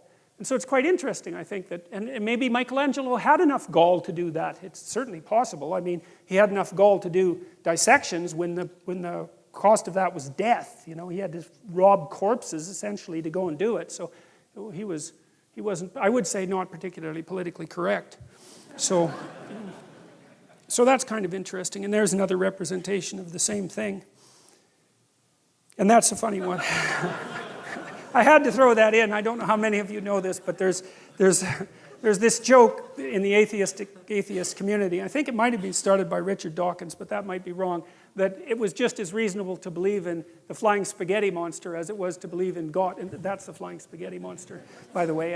And so that's called touched by his noodly appendage.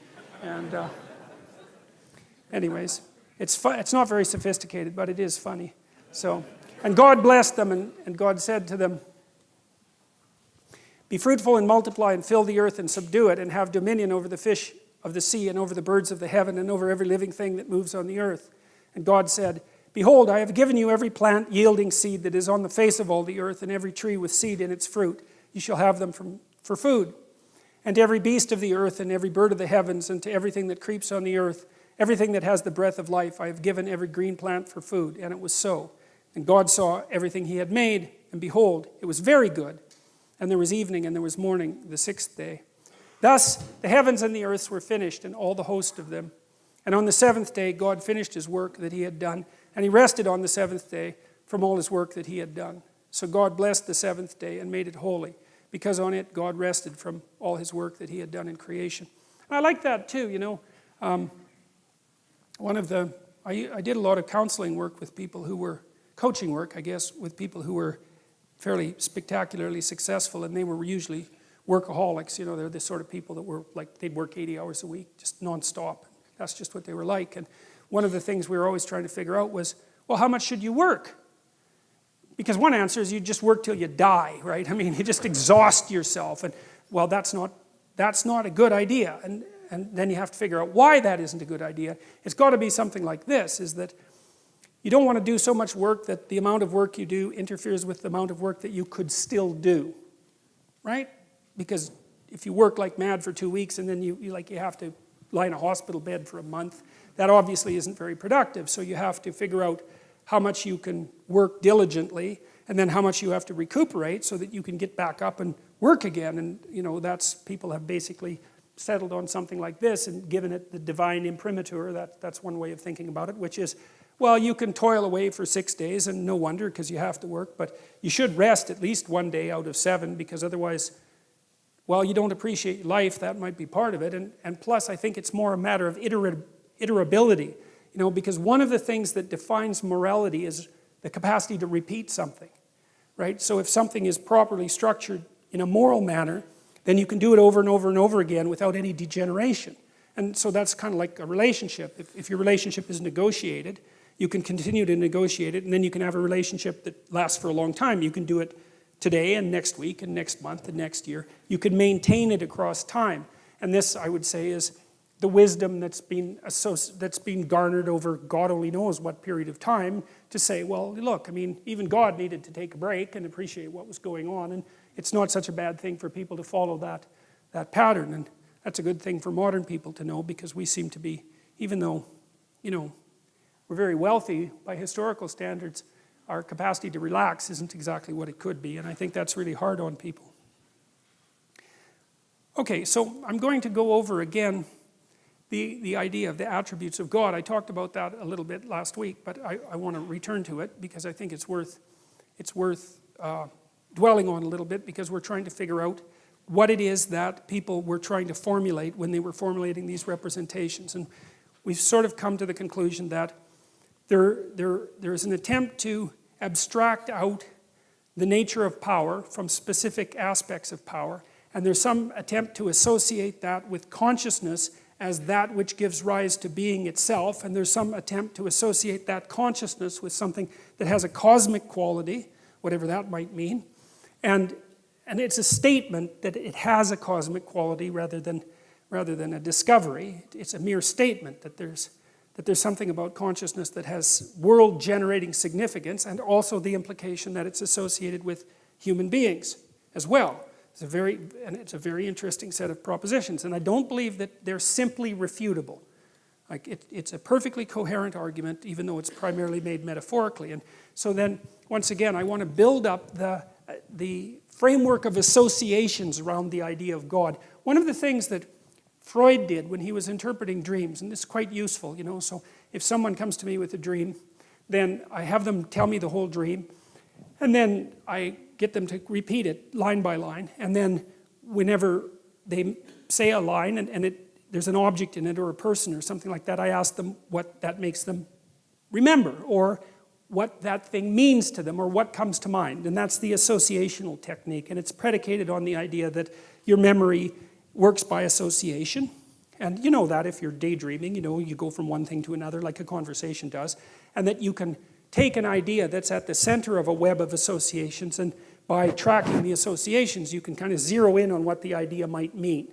And then Jung expanded that by trying to, he called it to amplify the dream by thinking about narrative or literary or mythological similarities that might be associated with the narrative structure of the dream. And I think often that can be unbelievably useful, you know. And it's like the dream is an idea that's trying to come to birth. It's partly formulated, and then if you discuss it and amplify it, it's like you can speed along its transformation into a more articulated idea. And the dream is also something that, because your brain, your mind is trying to, with one foot in the unknown, it's trying to formulate what's out there in the unknown and to make it concrete. But it doesn't do that in one fell swoop. It doesn't just take potential and turn it into articulated ideas. It has to dream up what's out there first, projects its imagination out there to get a handle on what it might be. And then that's presented in the dream, and if you analyze the dream, you can make it more articulate. And so that's what we're going to do with the attributes of God, to build up the representational structure a little bit. So the hypothesis is that God is an abstracted ideal, formulated in large part to dissociate the ideal from any particular incarnation or man or ruler. And the underlying idea there too is that when the ruler becomes the ideal, the state turns into the biblical Egypt. And the biblical Egypt is a tyranny. And so there's a very, very solid idea in the Old Testament that I think took people, God only knows how long, to figure out that if you confused the notion of sovereignty with the current sovereign, then your culture immediately degenerated into a totalitarian state and turned to stone. And that was deadly. Then you were slaves. And then the thing was going to collapse as well. Like, no matter how big and grandiose, as soon as the ruler became the concrete incarnation of the ideal, there was no distinction between the man and the divine notion of the ideal, then the society was doomed. And I think that that's I think that's true. It's as simple as that. And I think we saw more than enough evidence of that in the 20th century, and we're certainly seeing the same thing repeating itself now. When the ruler becomes the ideal, the state turns into the biblical Egypt, and the biblical Egypt is the archetypal tyranny. So, what is God like? Well, from the Christian perspective, there's three elements. One seems to have something to do with tradition. And so that's God the Father, and that's partly the embodiment, I would say, of the human being, and that's an ancient thing. And it's also partly the embodiment of the tradition of human beings, which is also a very ancient thing. And that's the structure, as I said. It's the structure that consciousness emerges from that enables us to grapple with the unknown as such. And then there's the intermediary between that and Christ, say. That's the Holy Spirit. That's that bird. And that's the Spirit in a more abstracted sense. And I would say that's probably as close as Christianity ever got to the notion of consciousness as such. You know, disembodied consciousness, something like that. And then there's the notion of the suffering individual, and that's a very complicated idea. And it's something like, so there's this idea, an old idea, and I believe this was originally a Jewish idea, that something with the attributes of God, omniscience, omnipresence, and omnipotence, lacks something. So it's like a Zen cone. It's a really interesting idea, because you think, well, what in the world can something like that lack? And the idea is limitation. So something that's everything lacks limitation. And that idea, like when I first encountered that, just blew me away. I thought it was such a brilliant realization that there are advantages to not being able to do things. Partly because it gives you something to do. I suppose that's a big part of it, right? Is if you had everything you wanted at every moment at your fingertips, well, there's nothing, there's no story.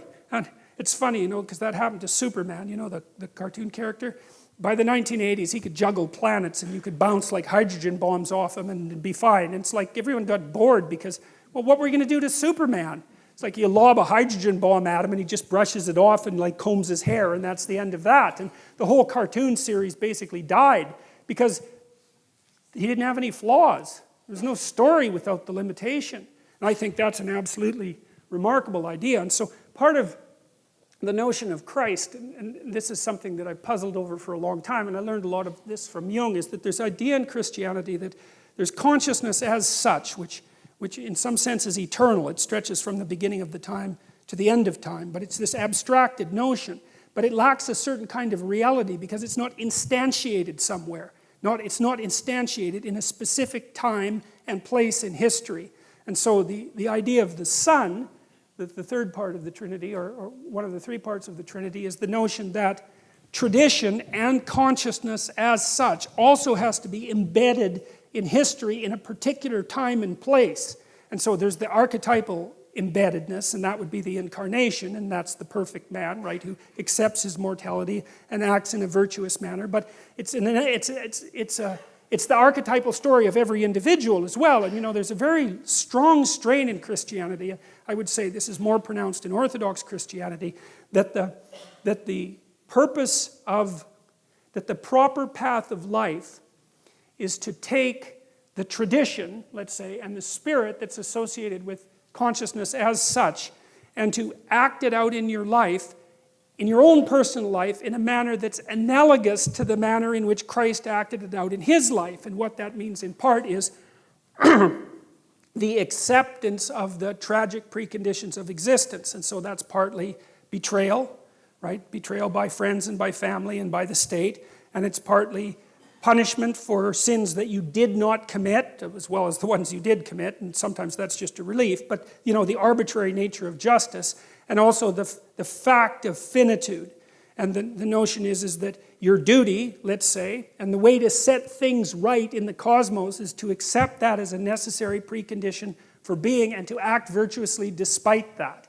And that's a very, very powerful idea as far as I'm concerned. And I'm also, the world's a weird place, and I've seen some very strange things in my life. And one of the things that I've seen is that, I've dealt with some people who were very, let's say, that they weren't on a good path. Let's put it that way. And one of the things that was really interesting about being around people like that, it was almost like they were surrounded by a gravitational field of sorts. I'm speaking metaphorically, obviously. And their worldview was so warped and twisted that if you came within contact of them, you all of a sudden started to play a part in their drama. And it was almost inevitable. They would maneuver and manipulate and interpret in a way that made you into the villain in their story, no matter what it was that you wanted to do.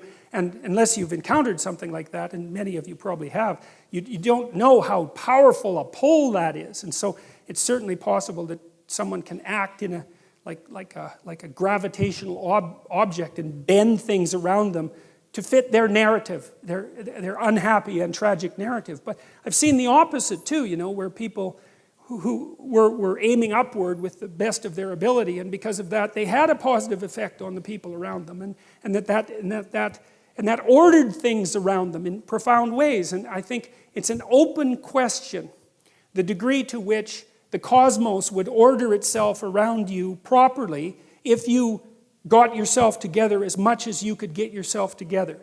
We know that things can go very, very badly wrong if you do things very badly wrong. There's no doubt about that. But the converse is also true. If you start to sort yourself out properly and then you have a beneficial effect on your family, first of all, that's going to echo down the generations, but it also spreads out into the community. And we are networked together. We're not associated linearly. We all affect each other.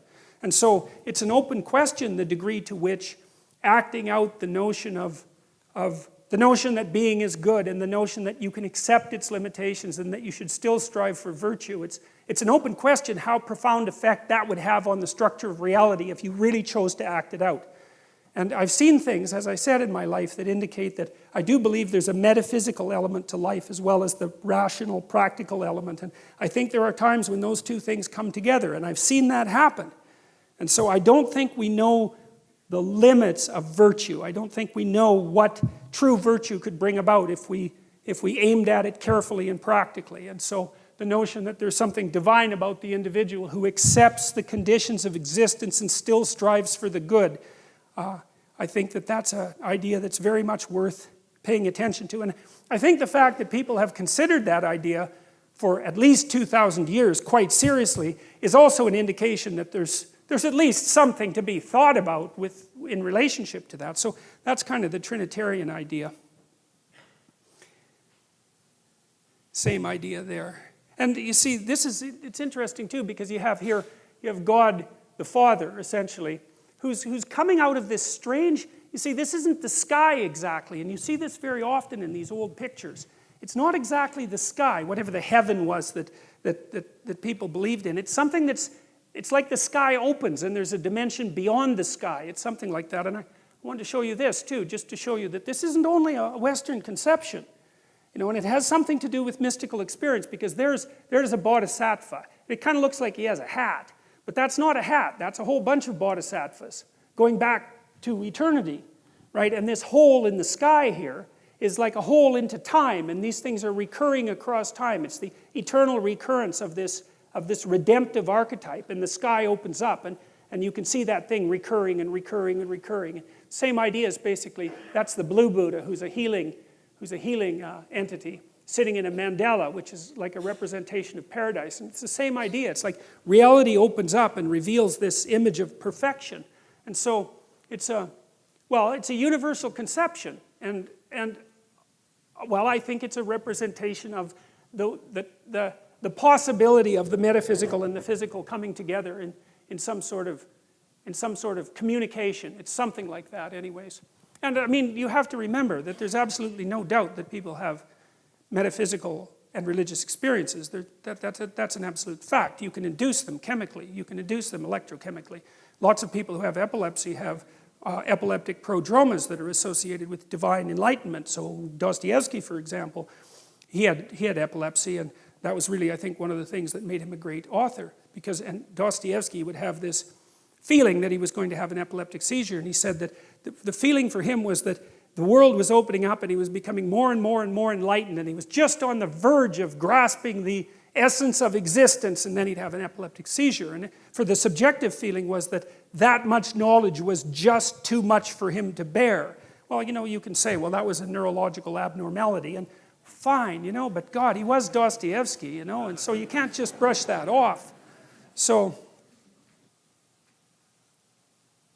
so that's the Trinitarian idea fundamentally. And this notion here is the notion that, well, the cross is a funny thing, because the cross marks the center, and it's an X, and the X is the center of the world, like the X that a cathedral is, and it's the center of the world is where you are, because as a consciousness, you're the center of the world, and that center of the world is a place of betrayal and suffering and limitation. That's exactly what it is. And the question is, well, given that, and given the fact that you know it, what the hell are you supposed to do about it? And what that representation, I believe that's Goya, what that representation implies is that you're supposed to voluntarily accept that and then move forward.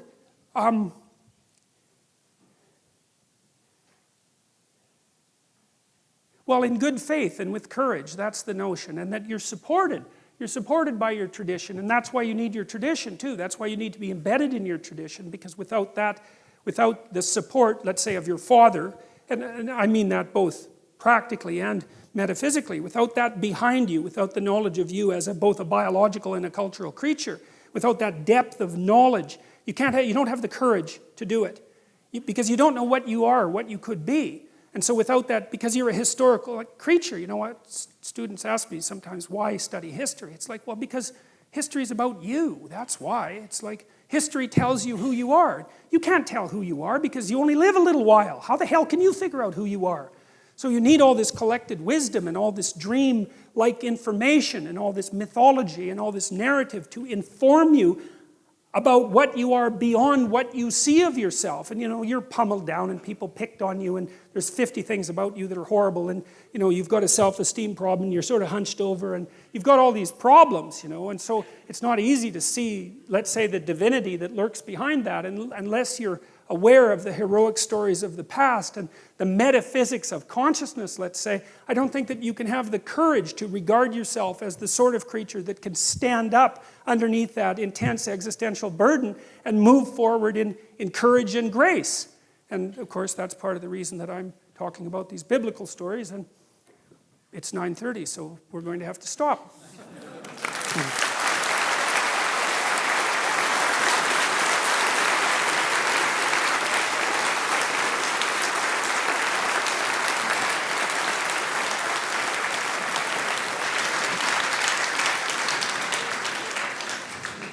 Okay, so we're going to stop exactly at 10 tonight, because that's the deal with the theater people. And besides, I'll be out of anything intelligent to say by that point, certainly. So, well, at least we got through one story, so that was good. So, yeah.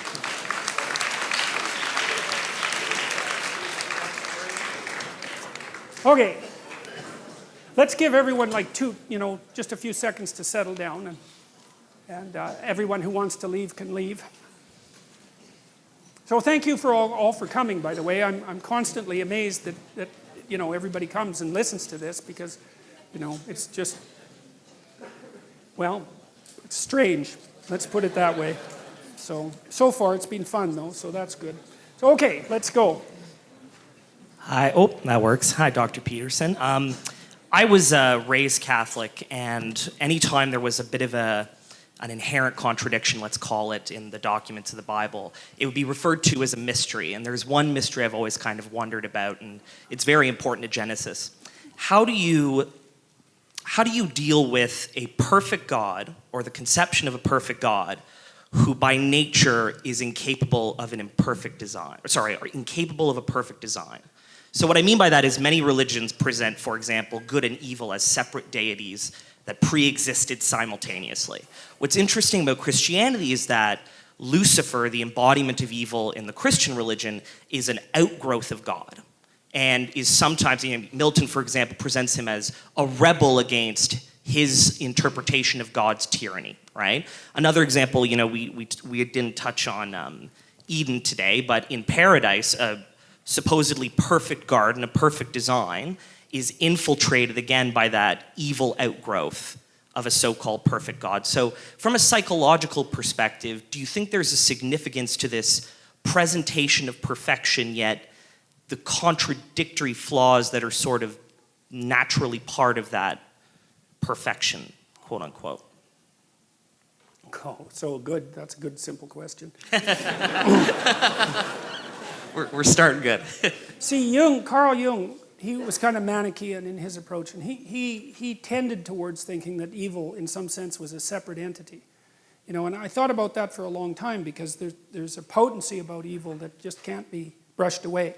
And I mean this most practically, as I've said, like for people in my clinical practice, I've dealt with many people who are touched by malevolence, and there's no other way of stating it properly. And this happens a lot to people who have post-traumatic stress disorder. Like, they encountered someone that wanted to hurt them for the sake of hurting them.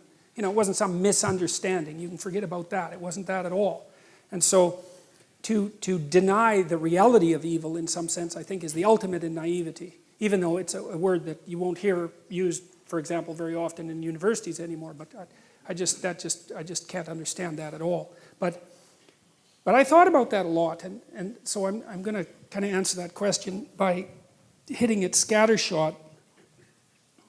The first thing is that there's an idea, and this happens in Milton, that comes across in Milton, that distance from God is hell, right? That hell doesn't actually have any, no, it's ambivalent in Milton, but the fundamental claim seems to be that the farther you get from God, the more it's hell.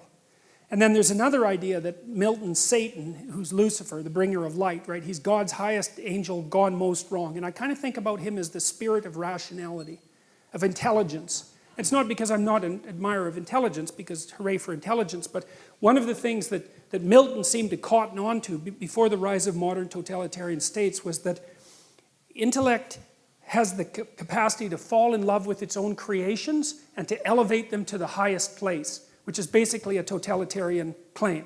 It's like, what I know is everything that needs to be known, and if it was only manifest in the world would become a utopia. And I also think that's, and we'll talk about this next week, I also think that that's the core idea behind the Tower of Babel. Remember, the Tower of Babel is raised by human beings so that the pinnacle will hit heaven. And so it's the idea that we can build a structure that makes the transcendent unnecessary. And so, okay, so there's those two things. Then there's an idea of free will that's associated with it too. And it seems to me that in order for there to be good, there has to be evil. And so I think the answer is something like this, is that in order for there to be being, there has to be limitation. In order for there to be good, there has to be the possibility of evil. I think the right path is to exist such that the possibility of evil remains open, but that you choose the good. And I don't think that evil per se is built into the structure of the world. I do think that that's human. I think that evil is human. And I think it's understandable. I did a lecture that's online about the distinction between evil and tragedy. And tragedy seems to be built into the structure of the world, and perhaps you can blame God for that. I mean, it doesn't seem to me that it's your fault that there are earthquakes, for example. But it is not obvious to me either that it's tragedy that takes the spirit out of people. I think that human beings are actually equipped to deal with tragedy, but we're not equipped to deal with malevolence. That destroys people. And so I think that metaphysically speaking, the world is structured so that people have a choice between good and evil. So then the next question is why do we have a choice? And that's where my knowledge runs out. Like the alchemists, for example, speculated that, and the Orthodox Christians also follow this line of reasoning, is that human beings in some sense are furthering creation by our actions and by our choices. And I think there's something to that. It's like creation is unfinished in some sense, and that we're participating in moving it in whatever direction it is that we want to move it. And part of that is that we have free will, and part of that is that we have the choice between good and evil. And that's also all associated with the significance, maybe the cosmic significance of our lives. And that strikes me as plausible. And I think the weight of responsibility that people feel existentially is an indication of that. So that's about the best I could do with that. So. And it seems the way you're describing it, it's built into at least the text that you presented, because one of the other things I'd noticed was God consistently describes creation as good, right? Mm-hmm. He creates light, it's good. He creates dark, it's good. Oh, okay. After he creates things, he announces that he creates man and woman and announces that they have dominion over those things and can use them. Yes. And it might be something lost to translation, but that is described as very good. Yes. As soon as that dominion is brought into existence, yes, right, exactly. It might speak to that notion of furthering yes, creation. Well, and here's something interesting too, and we'll develop this a lot, is that, you see, when Adam and Eve eat the fruit, the snake gives them the fruit, the first thing that happens is their eyes are opened. Okay, and to me that means that, well, they've woken up. Right? There's been an increment in their consciousness. And the next thing that happens is that they recognize that they're naked. Okay, and to recognize that you're naked is to recognize that you're vulnerable. And human beings are strange creatures, because most animals are like this. And they're protected, but not us. Like, our most vulnerable parts are displayed for harm and for everyone to observe, right? So we've got that sort of bipedal self-consciousness built into us. But what's really interesting is that when Adam and Eve realize that they're naked, it's the same moment that they know the difference between good and evil. And I just ground away on that for years, trying to figure, what's going on here? What's the relationship between consciousness, knowledge of nakedness, and the knowledge of good and evil? And then I think I figured it out. I think it was that, you see, when you know that you're vulnerable, and they also develop knowledge of death, right? So there's deep knowledge of vulnerability, and they get embarrassed about that. They cover themselves up, right? So that's culture. So it's a very profound shock for them to recognize that they're naked. It even makes Adam hide from God. And then they develop the knowledge of good and evil. Well, I think it's because, you see, human beings have this peculiar capacity that no other creature has, which is, I know how I can be hurt. Because I'm aware of my own limitations, painfully aware. And now, because I know how I can be hurt, I know how you can be hurt. And I can take advantage of that. And that's, I think, how evil enters the world. That's what it looks like to me. It's like, I've got this expansion of knowledge. It says in Genesis that gives people another attribute of divinity, knowing the difference between good and evil. It has nothing to do with animals, and it has nothing to do with Adam and Eve prior to having their eyes opened. But the cosmos switches when that self-consciousness manifests itself. And that's when the possibility of evil enters the world. It's something like that. And that's also echoed by the intimate relationship between the snake in the Garden of Eden and Satan, which is, we'll go into, because that's a very strange association. It's like this snake also becomes the adversary of being. And I think I'll jump very quickly into that, but I think that's because, there's the snake that bites you in the jungle, and then there's the snake that lives in your enemy, and then there's the snake that lives in your family if you've banished the enemy to the Netherlands. And then there's the snake that lives in you if you remove yourself from your family. And that snake that's in you, right, that's a psychological phenomena. That's equivalent to transcendent evil itself, the thing that inhabits every single person. That's why there's that association between the snake and Satan. And that's why I think that people have this, it's associated with our knowledge of vulnerability that gives us this constant capacity for evil. I mean, imagine if you're a medieval torturer. You know, I mean, people don't generally imagine that sort of thing, but people were medieval torturers, and they were very good at what they did. And the only way that you can be a torturer is to know what would hurt you, right? And so you exploit your own vulnerability, you exploit the knowledge of your own vulnerability to bring pain into the world. And I don't think that you can lay that precisely at God's feet. Now, people have been arguing about that for a very long time, but my question, the question for me that arose from that is, all right, fine, like tragedy, you can lay that at God's feet. Well, if we didn't bring additional evil into the world, could we tolerate the tragedy of being without becoming corrupt? And I think generally the answer to that is yes, because I've seen people react quite heroically to the arbitrary burdens of their life. But malevolence, man, that lays them low. It lays them low, and it seems to be nothing but a destructive force. And I do believe as well, and I think you see this in the Cain and Abel story, that the root of malevolence is the desire for revenge against God for creation itself. And I mean, I've read terrible things written by terrible people trying to get to the bottom of things, and I mentioned the Columbine killers, for example, and it's clear, all you have to do is go read what they wrote. What they were doing was taking revenge against God. They knew that. It wasn't unconscious. They'd been dwelling on this for months, plotting their revenge. And it was revenge against being itself for the crime of being. So. Thank you.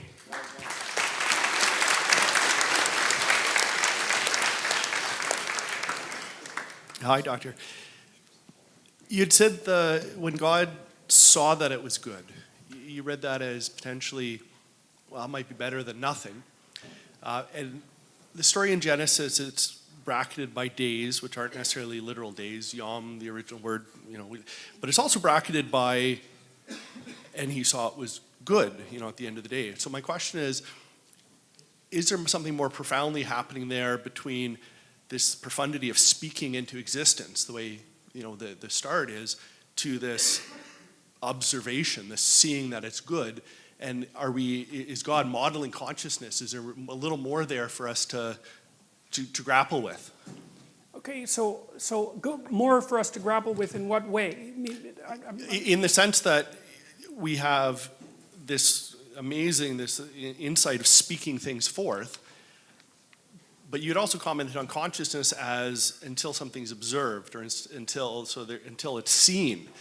So when God sees that creation was good, is there kind of this bracketing between the bringing forth through through the word, through Jesus? Okay, that's good. I see what you mean. Okay, well, I think what that is that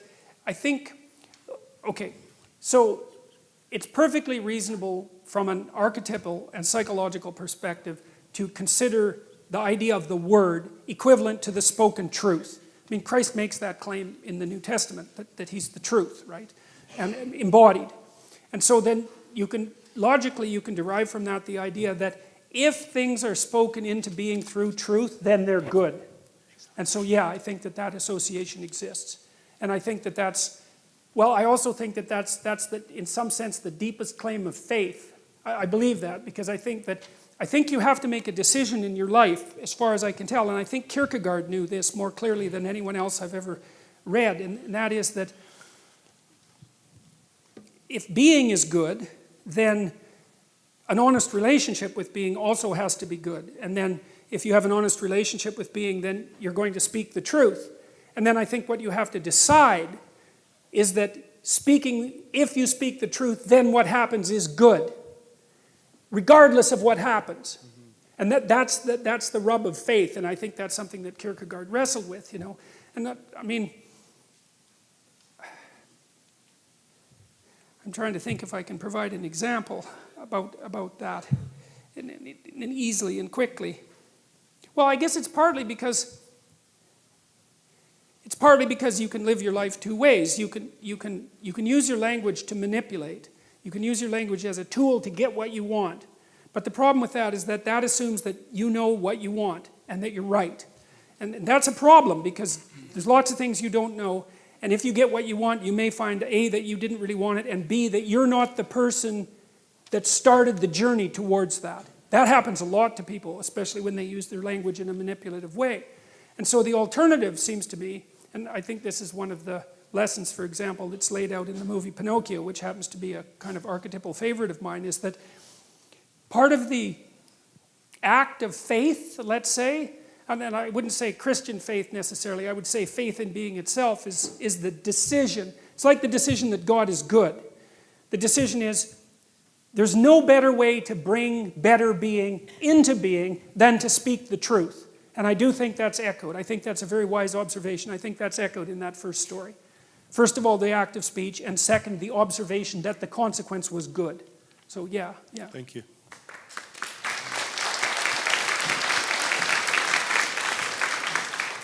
Good morning, Citizen Peterson. First, I have a bunch of questions and I want to have them answered immediately.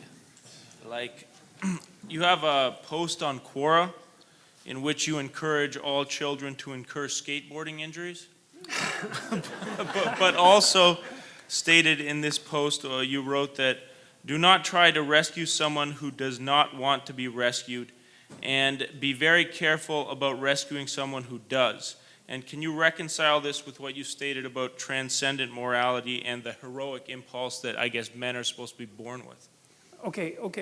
So, well, the skateboarding question is, I have a book coming out in 2018 called 12 Rules for Life, An Antidote to Chaos. And one of the chapters in there is from that Quora posting, and it's called Don't Bother Children When They're Skateboarding. And it's sort of associated with what I had said earlier about parkour, for example, is that, kids need to go out and push themselves against danger, because that's what life is pushing yourself against danger. And when you see kids doing things that are dangerous but spectacular, then you kind of have a moral obligation to back the hell off and let them experiment with their own mortality, because you can't keep them safe. The best thing you can do is make them able and courageous. And I would say that that's a more difficult lesson, generally speaking, for mothers to learn than for fathers to learn, and that was Freud's fundamental observation, but it's absolutely crucial. And so I've seen kids do, you can obviously be a fool on a skateboard, although the distinction between being a fool and developing yourself is not as clear as people might like to imagine. And when kids are out there with no helmet and doing dangerous things, it's like there's a part of me that, of course, is very worried about it, but there's another part of me that admires it very much, because they're practicing what they need to practice in order to cope with the world. Okay, so there's that. Now, the other one was rescuing people. Yeah. Well, I got this partly from Carl Rogers, because Rogers he's a clinician, a very famous clinician, and he was a Christian missionary to begin with, but he didn't end up that way. But he was very interested in the utility of listening as a means of redemption, essentially. And listening, by the way, is if you have someone that you know that has a problem, the best thing you can often do is listen to them, if they're actually trying to communicate, because people configure themselves through speech. And most people can't think, and I don't mean that in a mean way. I mean the way they think is by talking, and they can't talk unless they have someone to talk to. And it's partly because they're bouncing the idea off them and seeing if it makes sense and seeing how the person responds. So listening is a great thing. But Rogers was also interested in the preconditions for having a redemptive relationship, and that could be a therapeutic relationship or an intimate relationship. And one of the things he claimed was that unless the person was aiming upward, there was nothing you could do about it. And that seemed to be associated with this idea of that initial choice, say, between good and evil. See, once someone comes to therapy, they've already done something. They've already said, I have a problem, conceivably I could fix it, and I need to do something about it. And then, so half the work is already done by the time they show up, because they've already said, well, things aren't as good as they could be, and I could do something about it. The question is, can you do anything about someone who isn't at that state? And my observation, and this is Roger's observation as well, is that you can't. I think you can serve by example, but until the person has decided on their own that they're wrong, and that's why they're suffering, that there's something wrong about what they're doing, and that they want to fix it, I think that even trying to hammer against that often makes it worse. So, and I know that Solzhenitsyn, when he was talking about the communist ideologues, the really hardcore communist ideologues that were eaten up by the Gulag Archipelago system, sort of devoured by their own, he saw the same thing, was that until they were willing to admit that something was wrong with the manner in which they had construed the world, that it had resulted in their own demise, that there was actually no way of communicating with them. They're in kind of an authoritarian bubble. And so I don't think that... So even if you orient yourself as an archetypal hero, there's no way you can get through that barrier that Well, they I put think up? that that's part of the issue of free will. I do not think that people can learn unless they admit that they're wrong. There's this play, The Cocktail Hour by T.S. Eliot, and he has this woman in the play, and she comes up to a psychiatrist and she says, just in the course of casual conversation, she says, "I really hope there's something wrong with me." And of course the psychiatrist is a bit taken aback by that, and he says, "Well, why in the world would you hope such a thing?" And she says something like, "Well, like, I'm suffering, man. Things are not good for me. I'm having a dreadful time of it. And as far as I can tell, there's only two possibilities. Either the world, in its essence, is conspiring against me and I'm doomed because what am I going to do about the world? Like, it's just built into the structure of reality. Or I'm doing something wrong. So I'm really hoping that I'm doing something wrong, because if I am, then maybe I could fix it and I'd stop suffering." And it's something like that. And see, it's also... I think that if your life isn't what it could be and you're suffering, then it seems to me that that should be sufficient evidence that you don't know enough. And if that isn't sufficient evidence that you don't know enough, then I don't know how anyone else could provide you with that evidence. And so I'm going to leave it at that. This is psychological rescue, not like rescuing someone who's drowning, for example? Yes, you can rescue people when they're drowning even if they don't want you to. Perfect. I'll tell you something about that, though. Something interesting about that, and that's relevant, is that, I don't know how many of you know how you rescue someone who's drowning. You do it like this, right? You come to them like this, and you push them away with your foot. I'm telling you, that's what you do if you're a lifeguard, because if they're panicking and they grab you, you both drown. And that's stupid, because then you both drown, right? And that's a really good way, that's a really good metaphor for trying to help someone, too. It's like, when people are in real trouble, some of it's they're confused and some of it is that their life has collapsed around them and there's some malevolence there and there's some desire for vengeance. It's just like one dangerous mess. And if you're going to wade in there unprepared, the probability that they're going to take you down compared to you elevating them is very, very high. Because you don't even know what your damn psychological stability rests on. You might be saying just because you're lucky and surrounded by sane people, that doesn't mean that you have the psychological wherewithal to really pull someone up from the depths of the underworld, especially if they've also got one foot in hell. So you should bloody well be careful about doing that kind of thing. It's hubristic to attempt it, and I would definitely caution people very carefully about trying to rescue someone who doesn't want to be rescued. It's very dangerous activity, and it can easily be counterproductive. Okay, so since 2006, I've been trying to figure out, extract the meta, the way you put it, of social justice warriors. And I think I found it, actually. They seem to have this behavior where they nebulize every standard we have. So they take a standard you have that has full of criteria. They say what something is how it is. Like, that's a podium, but it has these criteria within it that make it. Oh, sorry. They take, they do something called nebulization, where they take something, a what, and they dissolve the criteria such that there is no way to say how it is. So you see this now with gender, where someone will say they're a gender, but there's no way to get logically from how they can be that gender, like how you can be an attack helicopter, or a male or a woman or something like that. But the thing that came from this, and I figured this out when I learned about you, is that nebulization appears to be the exact opposite process of individuation. It's the philosophical version of individuation that rests on three premises or three core axioms, which is I exist, which is an axiom that exists in the objective, that you exist here. And then I am, which is a reiteration or reincarnation of I exist, which is, basically you have to say I'm right about having existed or else it just falls apart. And then you have as, which is the question begged from that. Well, if you exist and you're right, as what? And you're talking about God being the metaphor of God in Genesis being a metaphor for the creation of consciousness. And it appears that individuation actually fits that triad. Because if you take as, for example, the as it's the predictive aspect, where you try to take the subjective and make it objective. So you have an idea, you test it in reality, and time is the ultimate arbiter that determines these things. and it changes your understanding of reality. It lets you know God. It lets you know the objective. And then from that point, there's the subjective, which is supposed to be formed from objective reality. But because you've changed that, you now have to sacrifice your old self. The old way you saw Jordan Peterson of 10 years ago was not who he is now. So it gets sacrificed. And at the same time, you can point back to that guy, that Jordan Peterson, and say, well, that guy was wrong. And that's the scapegoating of the Son. So the subjective aspect, the I am right, is the Son, and then the Holy Spirit, which is supposed to lead you to God, is the as. And Okay, then, I don't understand the relationship between that and the first part. Okay, go. So can you just clarify that? The social justice aspect and the nebulization. Oh, the social justice is the exact opposite process of individuation. That's all it is. And it actually occurs at as. If you're at as and you're thinking, well, what am I? You either apply individuation, you try to apply criteria, you try to find out what you are in reality, or you refuse that paradigm and say, well, look, I'm always going to be right, I'm completely self-righteous, and you stop at that subjective aspect where everything becomes subjective and you ultimately become relativistic and nihilistic. So I'm asking, have you considered that the Genesis tale and the creation myth and God is actually the process of individuation, and the Trinity is actually those three core premises, the three axioms that come from that. Okay, I haven't considered that. I mean, I know that Jung drew a parallel between the idea of the passion, for example, and the development of human individuality.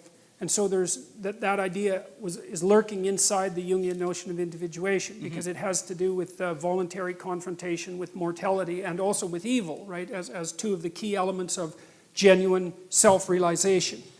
I haven't considered the metaphorical pathway that you just described, so I can't comment on that. I'd have to think about that.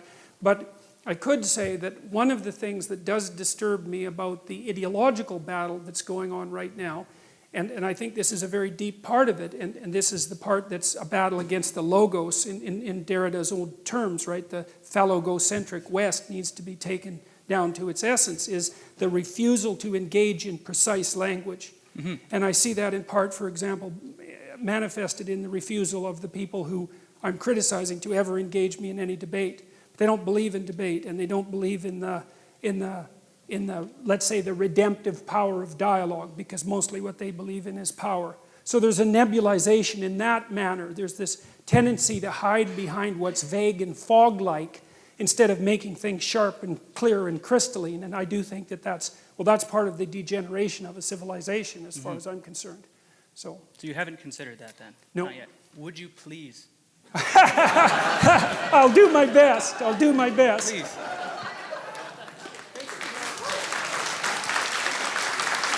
Thank you. Oh, thank you.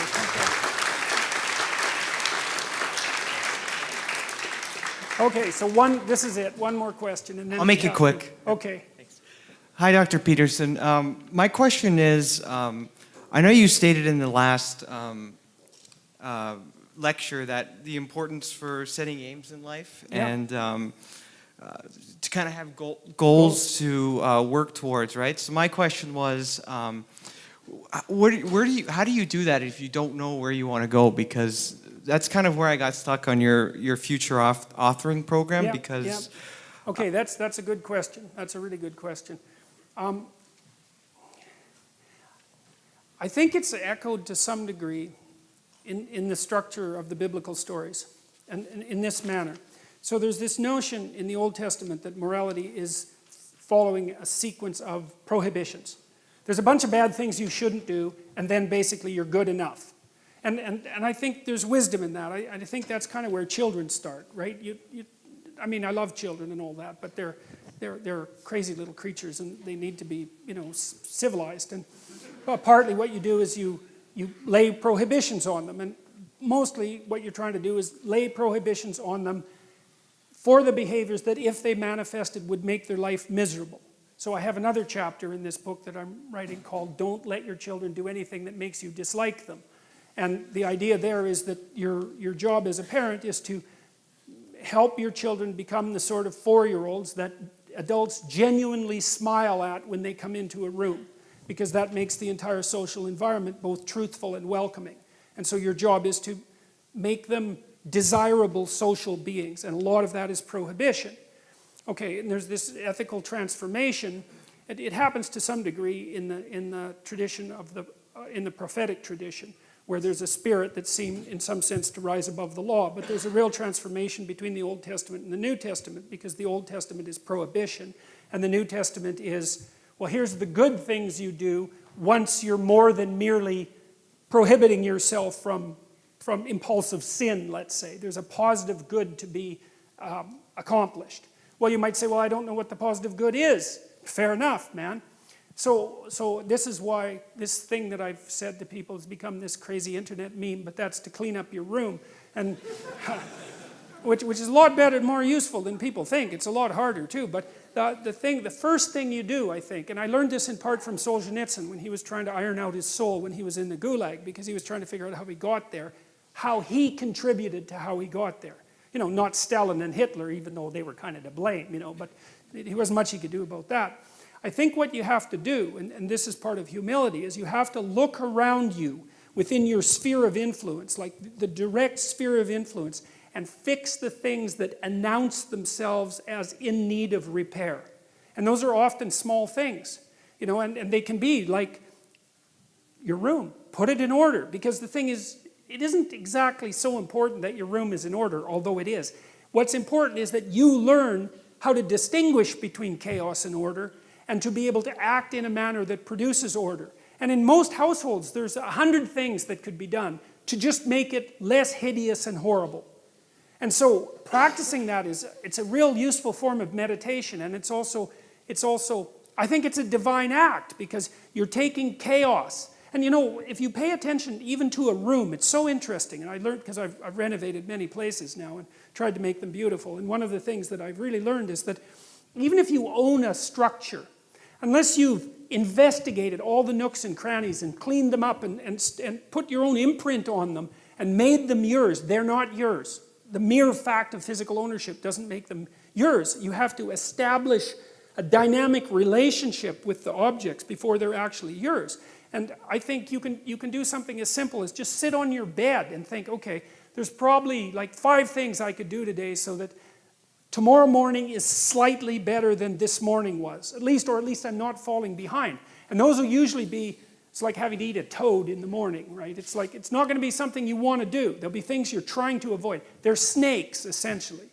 But if you ask yourself, like you're asking someone, which I think is a form of prayer, if you ask yourself, instead of telling yourself, you know, what is it that I could do to set things more right today, that I would actually do? It's usually some small thing because you're not that disciplined, you know. Then you can go do it. And then you put the world together a little more when you do that. And that spreads out.